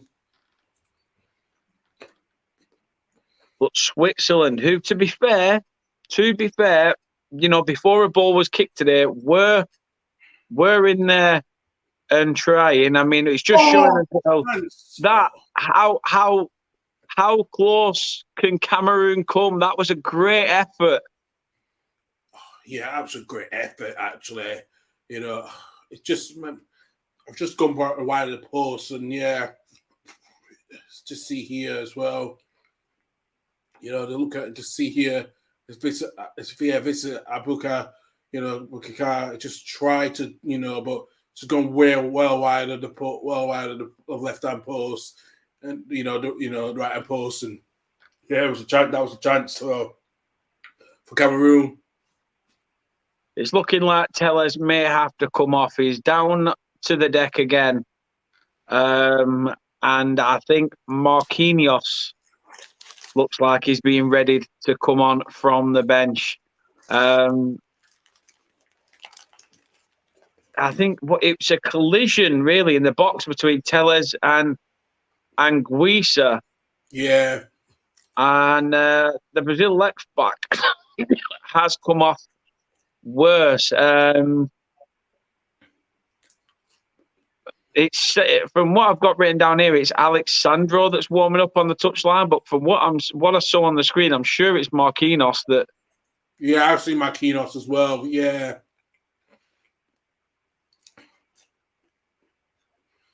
Yeah. At the moment that he's off the pitch, I'm not sure who has come on. He does look. He looks a bit upset, really, at coming off. He does, yeah. He wanted to stay on, but I think Tite is trying to see what he's going to do. Here's Marquinhos. Oh, no! What's going on? What's going on? What is happening here? Oh, it was just pinball. Jesus takes a shot. He tries to get up. Then Rodrigo can't get it. Yeah. Oh, just chance. Oh, that, yeah. There's got to be a break. There's got to be a breakthrough at some point, hasn't there? Has to be now. Has to be. Yeah, it's building up now.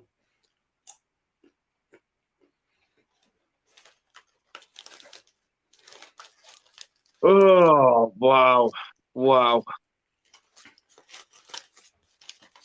As I say, looking at the game between Serbia and Switzerland, it's 3-2 to Switzerland now as well. Shalide Benadua, who is in the chat, please correct me if I have butchered that name. I do apologise. However, new territory for me is that name, obviously. If you are new to the channel, please subscribe. Really would appreciate that. But yes, match Brazil. You would like to think that Brazil are going to win this match. But Cameroon showing very strong signs of don't rule us out. Yeah, they are. What burger did you go for in the end, Carl? So I got myself with something, a beef with some beef brisket and some onion rings fried. Yeah, onion rings in there. Sounds belting. 3 substitutions coming on for Brazil. Alex Tellez, Fred and Rodrigo coming off. Marquinhos, Newcastle's Bruno Guimaraes comes onto the field. And also, if I'm not mistaken, it is Everton Ribeiro who's on as well. 54 gone between Cameroon and Brazil and still no goal to bring to you. However, there has been goals between Serbia and Switzerland. As you can see at the bottom of your screen, Switzerland are 3-2 up, and Switzerland did occupy second spot before a ball was kicked. So they'll be happy after going 1-0 up, then 2-1 down, to be able to get back into this at the beginning of the second half. Cameroon, however, starting to push onto Brazil. But can Brazil withstand the pressure? Naz says there, we need an early goal between Cameroon and Brazil. Only then will we see open football. The thing is, if Brazil take the lead, then I think it'll just stay as it is. But a fine save again. Martinelli comes forward. It's his first start for Brazil. And he comes forward, he cuts inside, takes a shot, and again, a passy comes across with a fine save to tip over the bar. So Brazil have a corner. Oh, a good chance as well. What a good, yeah. It's certainly going in, but what a good save from the keeper as well. Anthony looks to see if anyone available in the box. Plays it in, header up, only as far as either way, it's still in there. Shot, a pass he saves, and saves again. Oh my word, that was going in. A pass he made the original save, but he couldn't quite keep it in his hands. And it was evading him. In fact, it looked like it was heading towards goal from the save, but he's tipped it round the post at the second attempt and managed to stop Brazil from getting a goal on the counter of that. Brazil do have another corner.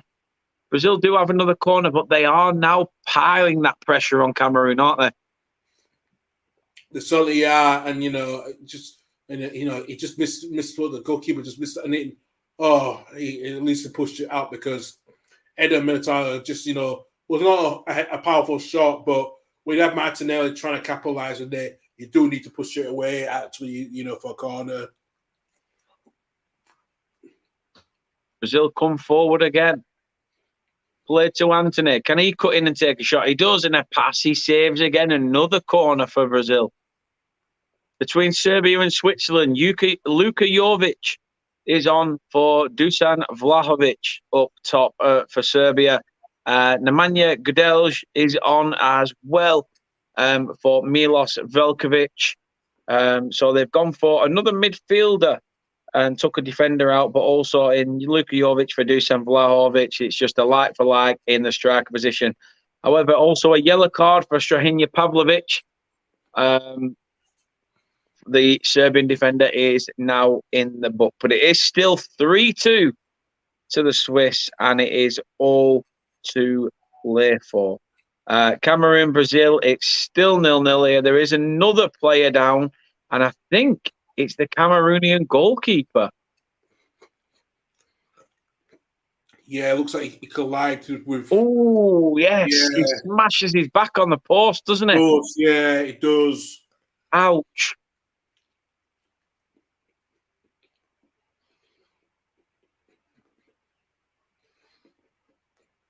He's been tremendous in this game as well, actually, and this could be a bit of a worry for Cameroon if he has to go off and he just piles up at the post, and Premier try to head it, and he just hits it. Oh, nearly probably hit the back of his neck on the post as well.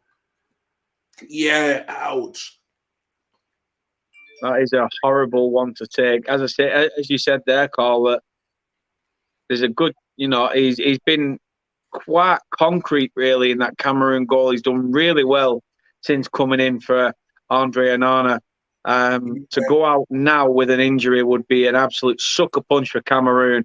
Not that we haven't, not that we are doubting the third choice keeper for the Cameroon side, but you'd have to say in this game, he's been one of the key men that have kept them in this.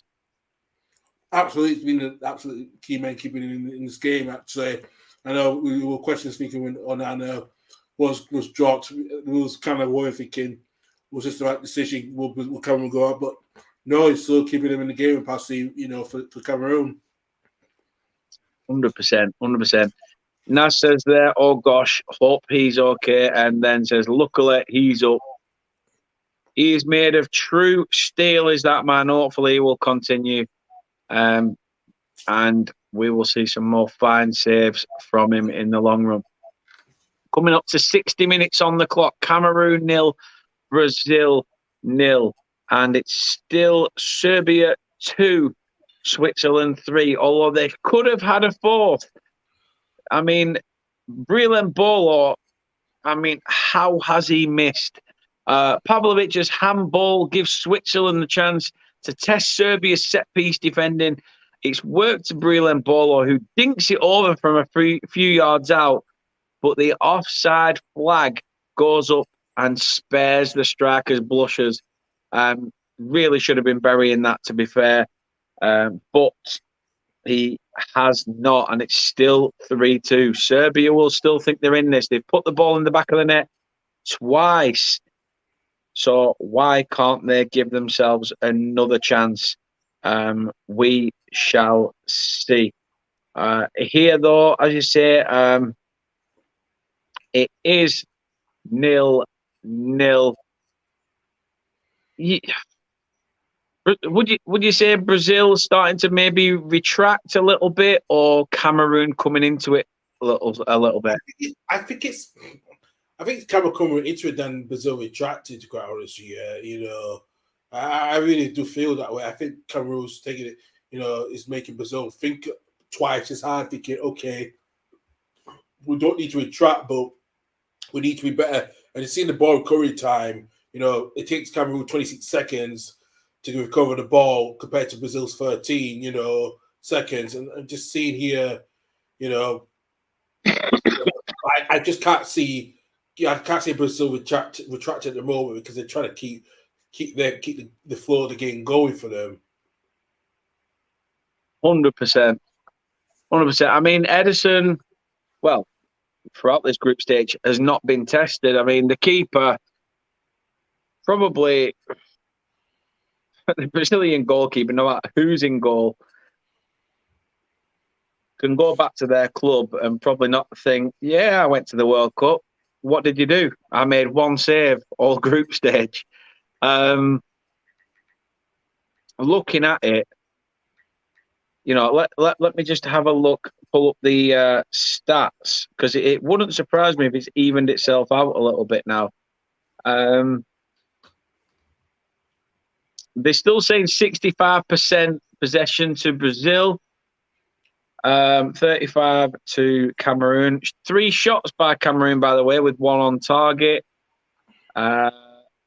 And 14 shots by Brazil and 7 on target. Yeah. This is got either, there's 2 ways of looking at this game. Either Cameroon smash and grab at the death, or Brazil have all this pressure and it mounts to nothing and it finishes 0-0. Yeah, it could be one of those options actually. Mainly if Brazil can't get nothing in the final third, it could just stay 0-0. It could indeed. Brentford's Brian Mbuemo is off. Toko Ekambi is on in his place. And Arsenal's Gabriel Jesus is set to make way for number 25, Pedro of Brazil. I'm not sure of his full name. It just says Pedro here. So either way, I mean, Carl, who looking at it now, who did you have to win the tournament originally? And based on what you've seen of this World Cup so far, who do you think is going to go on and win it? I think the original I was going to see is probably will be Brazil. I think the depth they have in that squad, you know, and like I said, there's game changers. It's not just Neymar now anymore. There's a lot of game changers such as Gabriel Jesus, Richarlison, you know, be fabulous. And I think at the moment, I am still going to stick with Brazil at the moment because I just can't see no other teams can beyond that. I think Argentina, if Brazil, like I said, they are finishing top of the group. It's going to be interesting to see how Brazil will do, you know, against in the same side of Argentina if they have to face each other in either in the semi-finals. That's going to be very, very interesting. It is indeed. It certainly is. As I say, qualifying for the group earlier, Korea and Portugal. Portugal topped that group in Group H. They top that. But Korea with the win against Portugal deep into injury time. Wang Yi-chan, the Wolverhampton Wanderers player, grabbed the goal in 90+1. I'm guessing it says H Wang. I may very much be wrong. No, it was Wang Yi-chan, yeah. So Korea and Portugal are through. So Portugal face whoever's second in this group, which as it stands would be Switzerland, and Korea would face Brazil. And that would cement the groups going through to the knockout stages. Just a little stat regarding Serbia and Switzerland. Switzerland have had 3 different goal scorers, excluding own goals, in a single World Cup game for the first time since 1994 versus Romania. Which I do love a strange stat. I do love when a stat just comes out of nowhere. Cameroon, Brazil, as I say, Jesus, he came off, for Pedro. He hasn't really been that much of a threat, though, for Brazil, has he? His forwards have possessed, other forwards for Brazil have possessed a lot more. And Flamengo striker Pedro's come on. Do you see him really getting something? I know Cameroon are putting a move together at the moment, which is dealt with. But yeah, do you think there's an element of urgency from Brazil? Not really, to be quite honest with you. There's not that element of urgency, to be quite honest with you. They just want to shut the game down and happy to take the draw because, they are top of the group. They don't have to worry about the goal difference, about Switzerland. They need to score more goals. So it's not a huge worry for them. So I think they're just trying to kill the game off quite earlier. I know with not taking Jesus off and put Pedro on. Yeah, it's I know it's gonna be interesting, but I just don't see much happening now. To quite honest with you, I think if we all be Cameroon in the next 20 minutes or so, try to take the game to the war's end of injury time. Definitely. Cameroon have brung on Olivier Ncham, the former Celtic player who is now at Swansea City, is now on for Cameroon. Coming off in his place is Pierre Kunde. So it's a like-for-like swap in the midfield for the Cameroonians. Like I say, Cameroon, all it takes is 1 goal, isn't it? And they qualify out of this. Oh, no, well, no, they won't. Sorry, I do apologise because Switzerland now winning. But if Serbia can get something in that game, and Cameroon get something here, it is still open, very much open to change. It's still open. It could change anytime within the last 20 minutes. It's just Brazil, just the way Brazil playing now, they just want to pass and then try to take it, easy. Cameroon going to get more and more desperate, and I think they have to take that risk now, like TKO has said, he's right,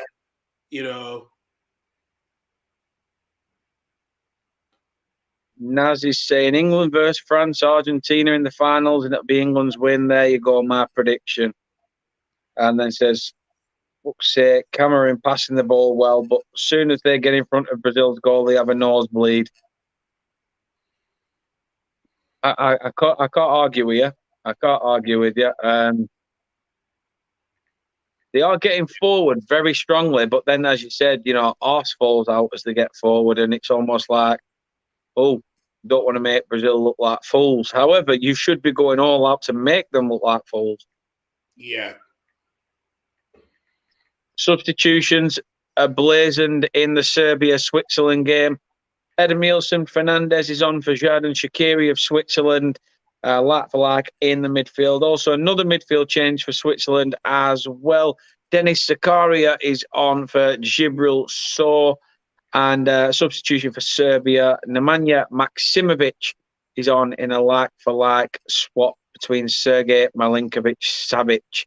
However, Serbia's substitutes, when they ventured off the bench, there was a penalty shout in that game, from what I'm seeing, and Serbia's substitutes ventured off the bench to surround the referee for ignoring the penalty shout, and their substitute keeper, so Serbia's substitute keeper, has got booked for protesting too strongly, from what I'm reading.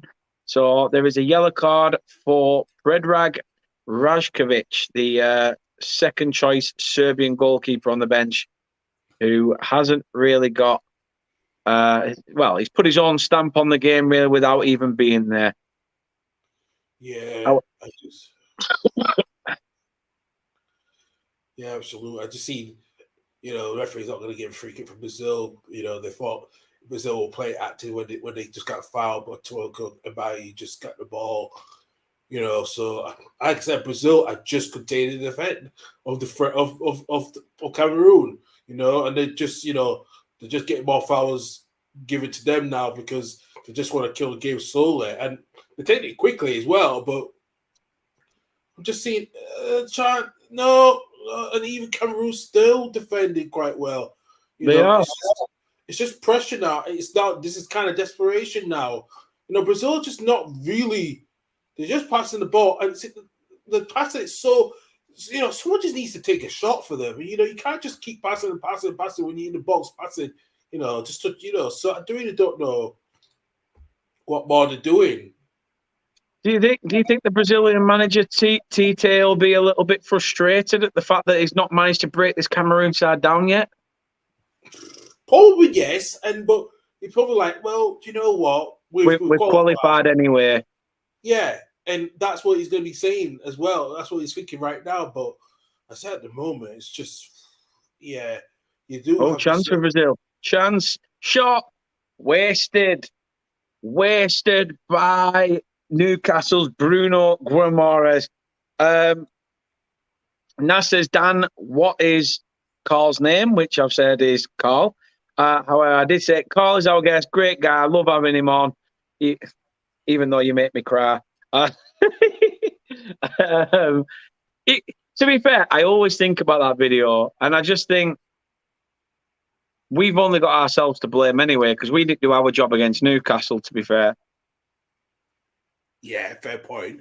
But then, yet again, even if we did, it'd have been too little too late with the late drama in your game against Brentford. So it would have been true, because I think Brentford was just on holiday, and we just knew that anyway we had to capitalise on the chances. And I think it was that penultimate weekend before.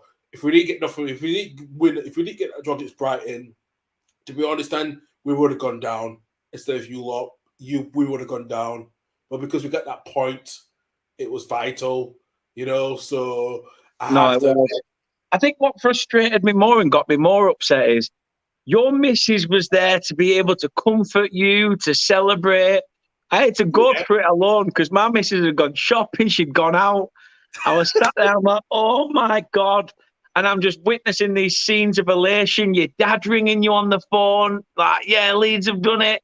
Your missus giving you that cuddle. And I'm just like, just take me anywhere but on this camera. Just get me away from here.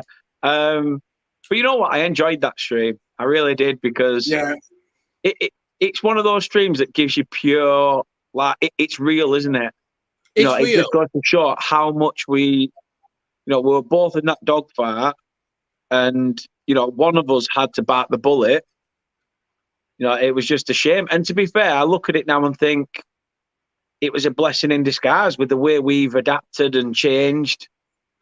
It could have really been. It could really be the start of something new. I also do, especially how you taking Vincent Company around. I think the football you did need the brand. It was starting to change. I think when you got Company in, I thought this could be a very exciting Burnley side that will be so much better and fair to say. You start, you've had your up and downs, but you've done well. You're right to get back up, and I think Burnley, it's going to be good.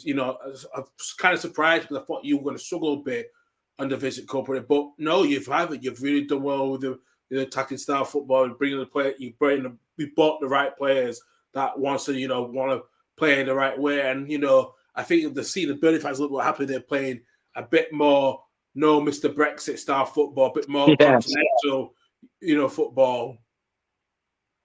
Definitely. Like I say, when I went to Shrewsbury pre-season, and I just thought, oh, let's see what we do. Me and a mate went in the car, and all of a sudden we're playing it out from the back. We're playing one-touch passes. And we both looked at each other as though, say, like, have we turned up at Burnley Shrewsbury, or we turned up at Shrewsbury playing Barcelona in a pre-season friendly? It was sort of like really strange to see going from this. I mean, don't get me wrong, you had the odd fan in the stand going, oh, what are you doing losing it out there? Lump it forward. And you're like, shut up, you dinosaur. Like, we're moving forward. We're not doing that same shit anymore. I look at the fact as well that if we did stay up, we probably would have still had to keep hold of a lot of that squad. We would have had to try and keep hold of that squad. But the relegation, we knew full well we're going to have to sell players to make, take advantage of, the money that we could get for them. There's been talks actually about our club. There's been a little bit of a murmur, and I'm not sure what's going on, and we won't know for certain until next week. But apparently, ALK Capital, Alan Pace's business, alongside two other people who've put money in, apparently have been late with a payment for something. Wow. And apparently there's questions over whether their company will dissolve. Bloody hell, okay, then that is they've come out very early and said it's just a case of mistaken identity on the paperwork, that there's been something wrong on the paperwork. At the moment, I will take it for as it is until next week when we have clarification. I will not scaremonger. I will not doubt them, because I have no reason to doubt them. They've come in, they've backed company, they've said what they'll do, and they've done it. Yeah. But yeah, it's a little bit worrying seeing something like that. That is interesting. Yeah, did not. Because they bought the club as well, similar to the Glazers at Manchester United. It was a leveraged buyout.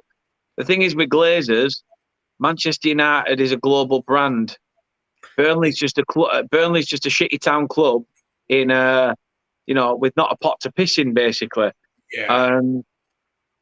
So fingers crossed it's not that. Otherwise, they will potentially fall into the category of all American owners are frauds.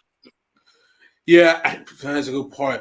Especially now, what we're seeing now, the Premier League is starting to become more American owners than there is, and it is interesting where this way is going. And I think due to the fact as well, with Bournemouth will be taken over by New Year from the Las Vegas takeover.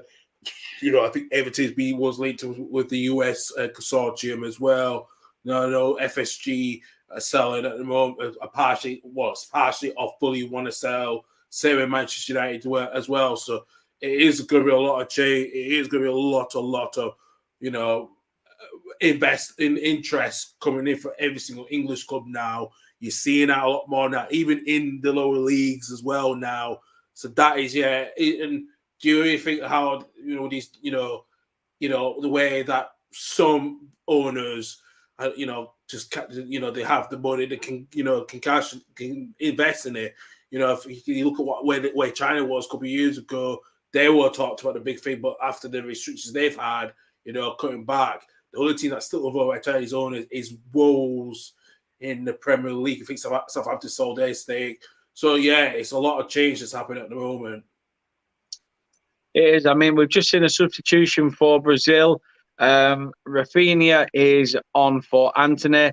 I mean, you must be proud of seeing Rafinha in that Brazil squad, because, to be fair, he's probably there based on his performances for Leeds United. Not much really of his Barcelona career.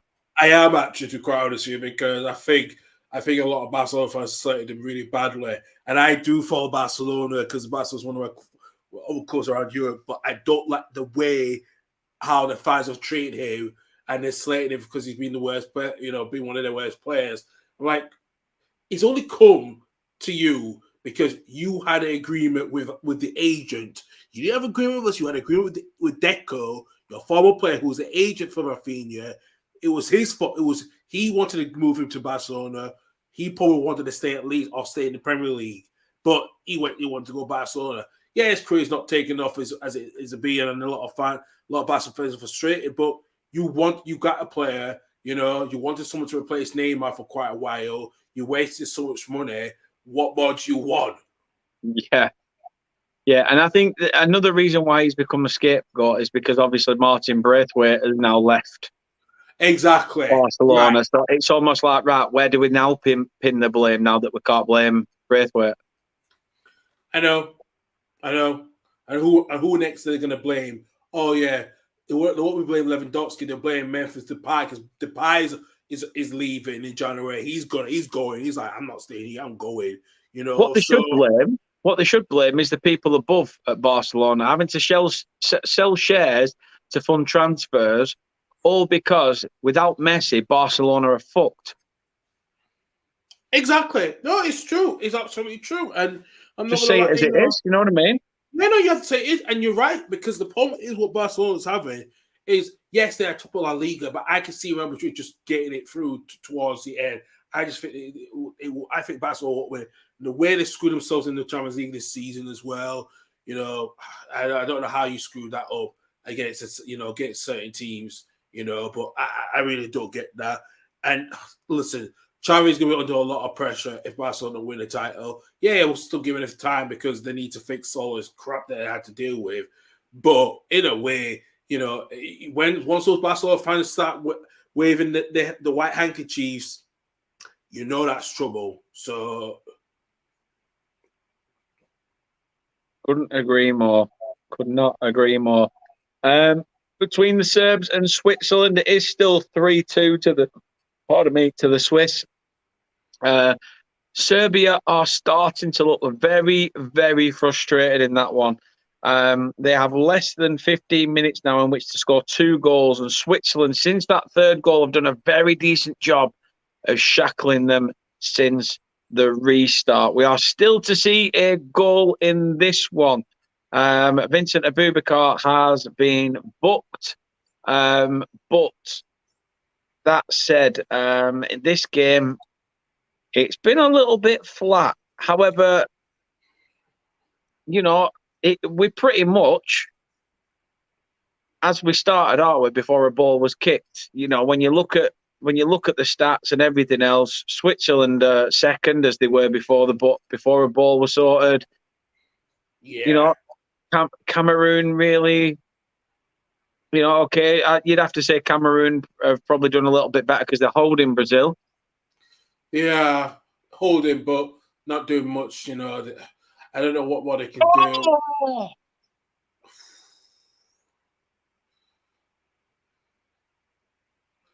It's just, yeah,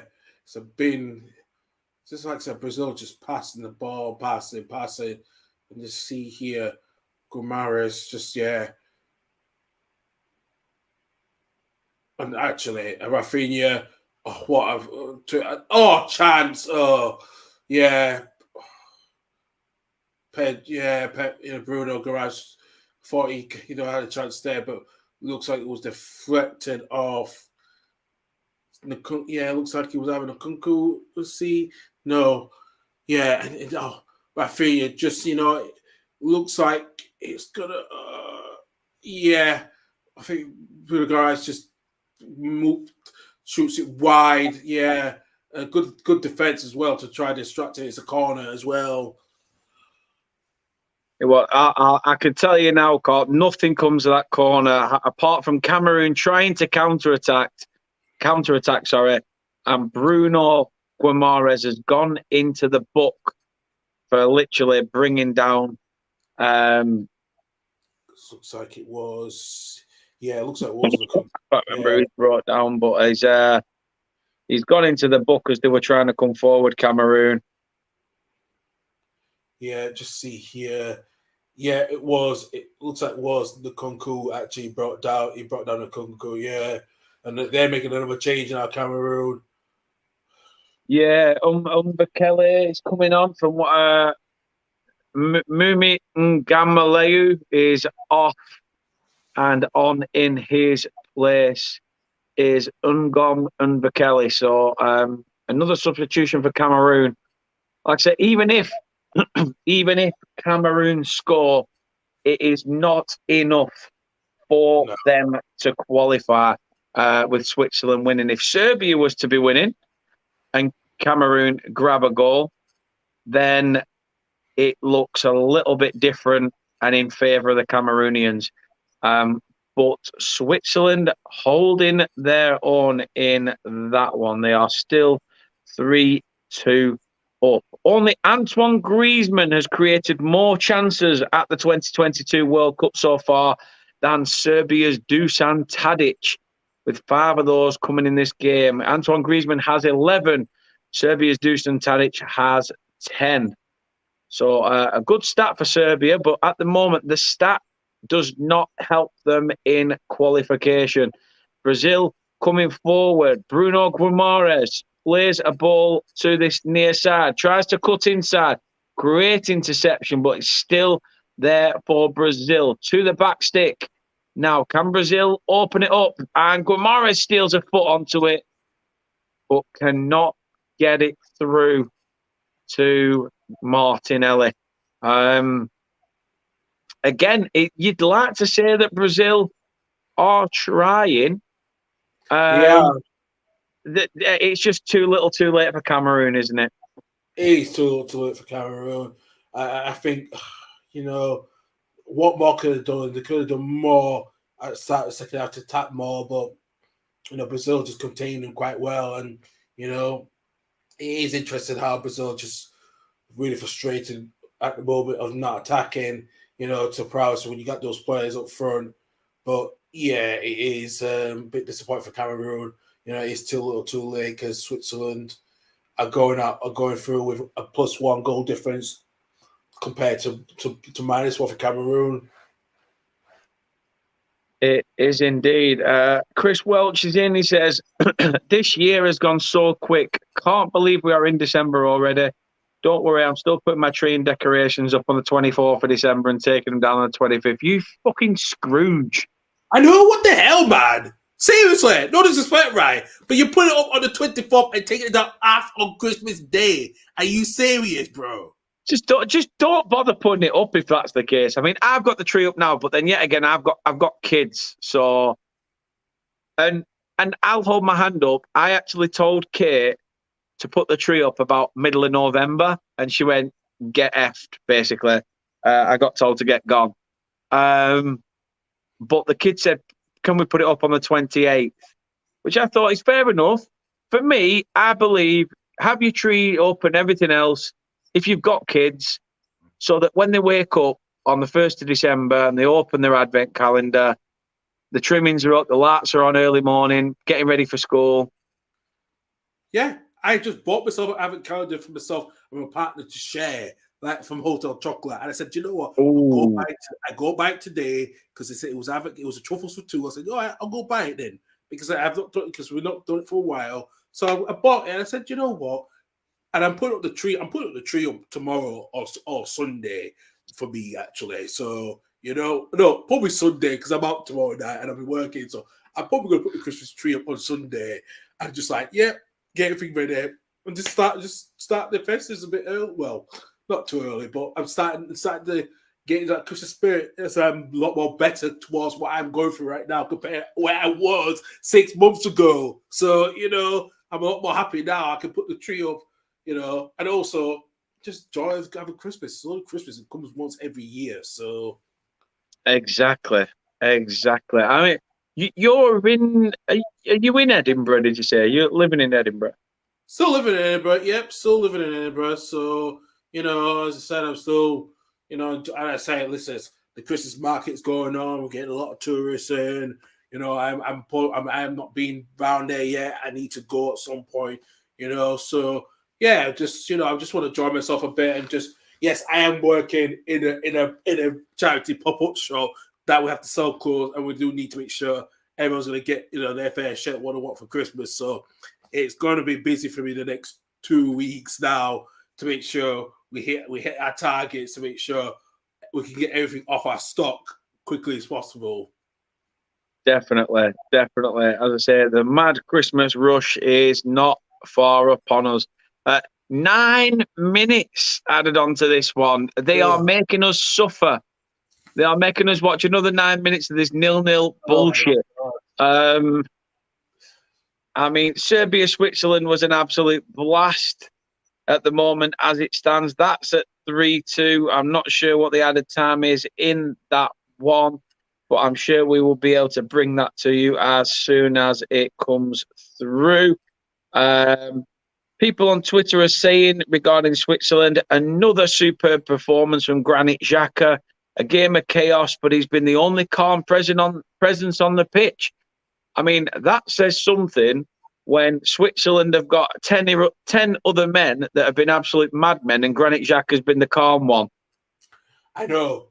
That is a bit of very unexpected expectation to go on into. Yeah, I'm like, Xhaka's always been the mad one. The rest of the not. Yes. A lot of people saying that the Serbian team have run out of gas too quickly. They just don't have the fight in them. As I say, still waiting for confirmation how much time is added on in that one. But there's 2 of the 90 played already in it. We've had 9 in this game, as we say. However, we have had a goal. Would you believe it? Cameroon have taken the lead. Oh, my word. Samuel Eto'o has picked up his phone. He's off to video it. Neymar with his earrings. He's made to look a fool. He's sat there not looking impressed on the bench. 92 on the clock. We said this earlier, didn't we, Carl? We said, is it a case of they go for the jugular now and sit back, or do they go for the kill, a smash and grab later on? The players, the subs have all gone forward towards the player. Even Rigobert's song has gone over as well. But Vincent Abubakar has put Cameroon 1-0 up against Brazil.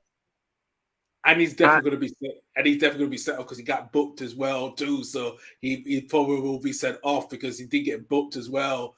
He knows it. He knows it. But then yet again, I think the fans already know as well that it's too little too late for Cameroon. But that said, as a nation, this result against Brazil is still a massive, massive result. It just goes to show that as much as Serbia and Switzerland never really tested Ederson, I mean, what a cross and what a header, by the way. Yeah, absolutely. Absolutely indeed, man. And that's going to be interesting now because we don't know how long the other minutes there are in the other game. But bloody hell, this is interesting now how that, but Brazil, like I said, they were just sleeping as much. And I don't know what Bremer was doing, not looking to see about behind him. I really don't. Yeah. No, it's the Switzerland fans have started cheering every pass. Their team are almost home and dry in this one. There's 7 minutes in that other game, which 4 of them has been played. We still have another 5 minutes in this one as well. So if Serbia can all of a sudden find another gear and grab 2, they might give themselves a shot in the foot, but it'll be too little too late for them anyway, because Cameroon would go through as it stands. But with Switzerland 3-2 up, it's the Swiss that will be there. There's been 7 yellow cards in the Serbia-Switzerland game as well, which is the joint most in a game at the 2022 World Cup so far, as there was also 7 between Saudi Arabia versus Mexico and Ghana versus Uruguay. But Cameroon now with that 1-0. I mean, right, we all know that Brazil are top in the group, no matter what. Brazil are top in the group. Switzerland are taking second as it stands. You've got to be, if you were a Cameroon supporter, if you hailed from the nation of Cameroon, you've still got to be very, very happy with the fact you've just beat Brazil, who haven't had a shot against them on target in one game, and you're beating them 1-0, whether you qualify or not. They have to be happy. You know, that's what you're taking. They've never beaten Brazil before, and to get that, yes, if they do go out, and yeah, they will be proud that they got something. You know, against a very good Brazil side, they can be proud of that. You know, definitely. Naz says it there as well. At least they can say they've beaten Brazil. It is a shame about the Serbia game. Says, why do they look pissed off, Brazil, when they already are through anyway? Yeah, I agree. Naz, I agree. I don't know why they need to be annoyed. It's a little bit like that England game against Iran, isn't it? Gareth Southgate came out afterwards and they were saying, you know, he was saying, yeah, okay, we scored 6 goals, but we conceded 2 and I wasn't happy about it. Right. Exactly.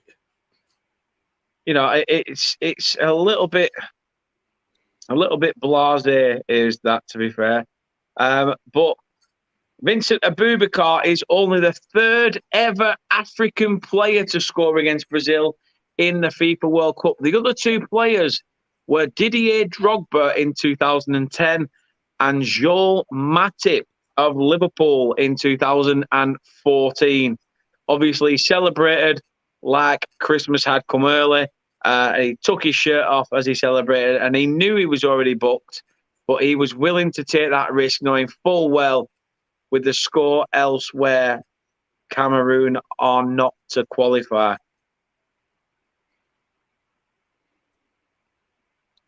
You've got to feel for Cameroon, though. They've played really, really well in this game. Yeah, they worked their socks off in this game, to quite honestly. Yeah, and I think, you know, there was always me thinking, why did they not do better in the African Cup of Nations last year? Nobody knows why. And I think this is, you know, to see them producing something like this game, it's been tremendous actually for them to try to qualify, and they've worked really hard for it. You know, and like I said, Brazil just cannot get even a shot, a goal in, and just not surprised. But you know what? I said they can go with the hell's head high, and then always can think, you know, they got a very good team that is still developing as well. You know, players are playing around Europe. They'll get better and better and better. They will indeed. They will indeed. It seems to be kicking off between Serbia and Switzerland. There is a little bit of a scuffle going on in that game at the moment, which the referee will need to get a hold of. Which, to be fair, I'm sure they will. It's not far from time in that one, and it's not far from time in this one, where Cameroon will have a historic victory over Brazil if they can still hold on here. And Bruno Guimaraes had a chance again.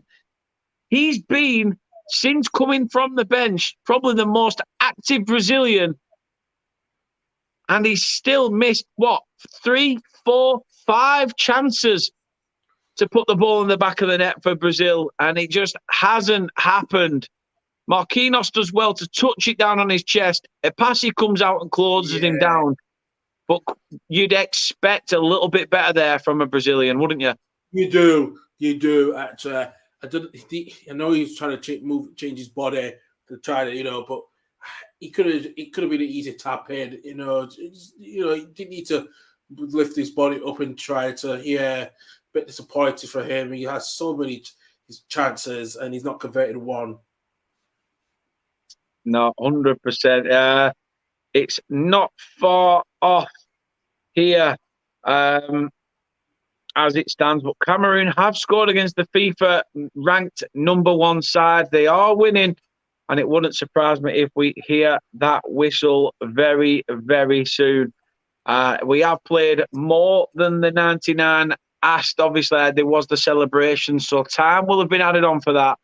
They know they're not going to qualify, but a historic win for them and Rigobert Song's men means that they will still have something to gloat about over the Brazilians. We're still trying to keep up as well with what's happening in Serbia against Switzerland. That game should be over very, very soon. That's also with added time. It is full time now. It is full time at the Lusail Stadium. Cameroon have an historic win against Brazil. Fantastic result for them. Brazil still do top the group, however. But that said, one more chance for Serbia. No chance. Oh, it's gone wide. That's it. Oh. Yeah, it's gone wide. There was a last chance for free kicks for Serbia to try. It's gone 100 minutes now, and it is. It's all over. It's all over. It's just showing the scenes. It's showing the scenes. Switzerland are on the pitch. They're celebrating. Brazil obviously are through, but are dejected at the fact that they lost 1-0. Like I say, fantastic win for Cameroon. I mean, looking at it, Carl, Rigobert Song's got to be happy with the performances Cameroon side have put in this World Cup. They have took it to the death, had a chance of qualification. Of course, it was out of their hands, but they've played really well in this World Cup, and there's a lot of things to look positive towards for that Cameroon side.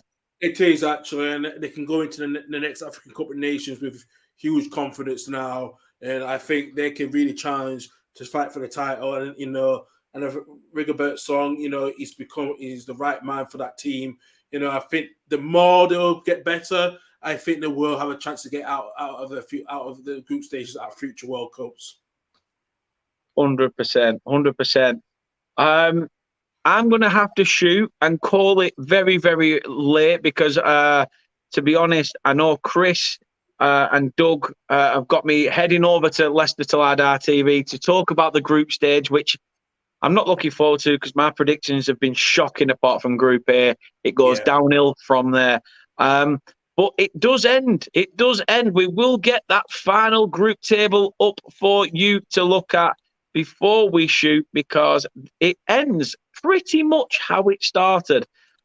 Brazil do top the group as we expected, but it is the Swiss that are going through in second spot. Brazil top it with 6. Switzerland also share the points. However, goal difference is better for Brazil, even with conceding 1 against Cameroon. Cameroon can be very, very happy with their performance. A cracking win for them against Brazil. If it wasn't for Swiss dominance, they would have been through to the round of 16. But it is Brazil who face off against Korea Republic, and it is Portugal who take on Switzerland in the round of 16 as well. So there is, based on that performance, do you still see Brazil going on to win it? Do you just see that being a little bit of they sort of realise they already qualified, that they'll up it another gear knowing it's the knockouts around the corner? They have to up that another gear now because this is a knockouts. You win or you go home, and they need to now think about it now to either really stay much, if they want to win the sixth title, because yes, you can get away with it, but you can't do it. You can't get away with it all the time when you lose, to a team like Cameroon. You can't do that. No, definitely not. Definitely not.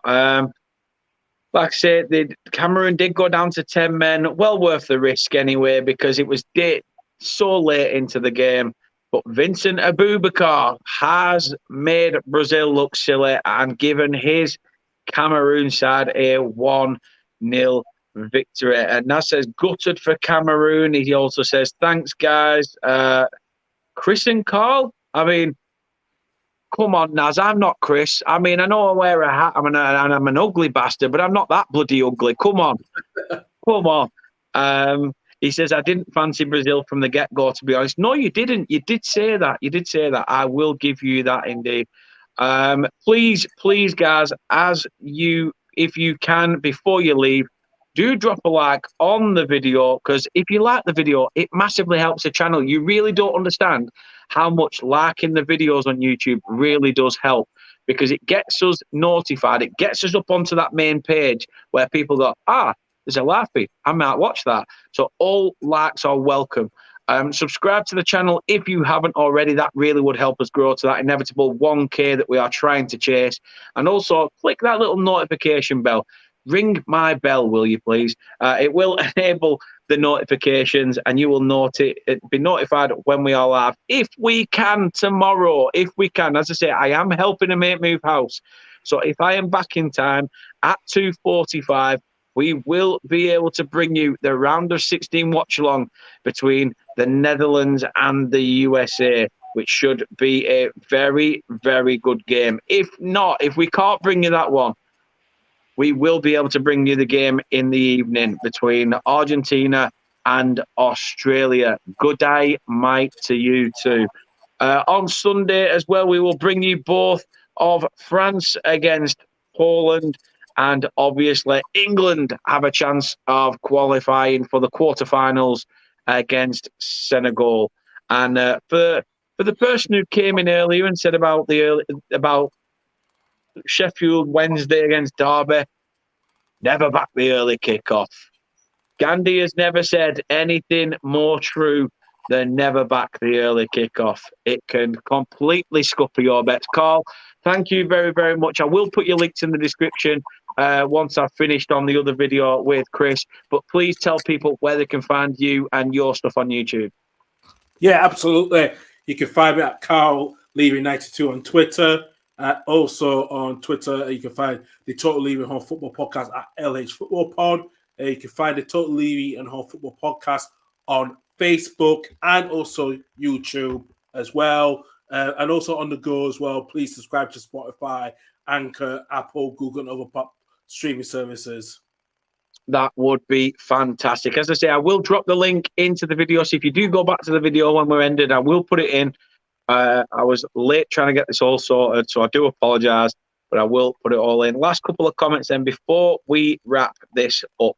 Now says, oh, sake. Sorry, Dan, my apologies. No problem. And that says, nice one, guys. And also, I don't like this guy, Gandhi. Well, put it one way, I know full well, the more I drink this wine and I go to bed with nothing to eat, I am probably going to wake up with my mouth like his flip-flop. So that said, thank you very much for Carl for joining us. I'll try and get you in on one of the round of 16 if you're free. I'll try and get you in to join us for one of them as well. Thank you very much for giving up your time on a Friday night. But it did finish Cameroon 1, Brazil 0, and also Swiss hold their own against the Serbs. Vincent Abubakar with a goal for Cameroon, and 3 different goal scorers for the Swiss. Serbia just couldn't do their thing. Thank you very much, everyone, for watching. Really do appreciate it. You are absolute legends from the bottom of my heart and from me and Carl. Take it easy, and we will see you soon. In fact, you can come see me on Leicester Slidar TV. I'm going to be over there talking about how shit my predictions were. So catch us over there as well. But until then, until tomorrow, when we are back with another watch along the round of 16, take it easy and enjoy your weekend.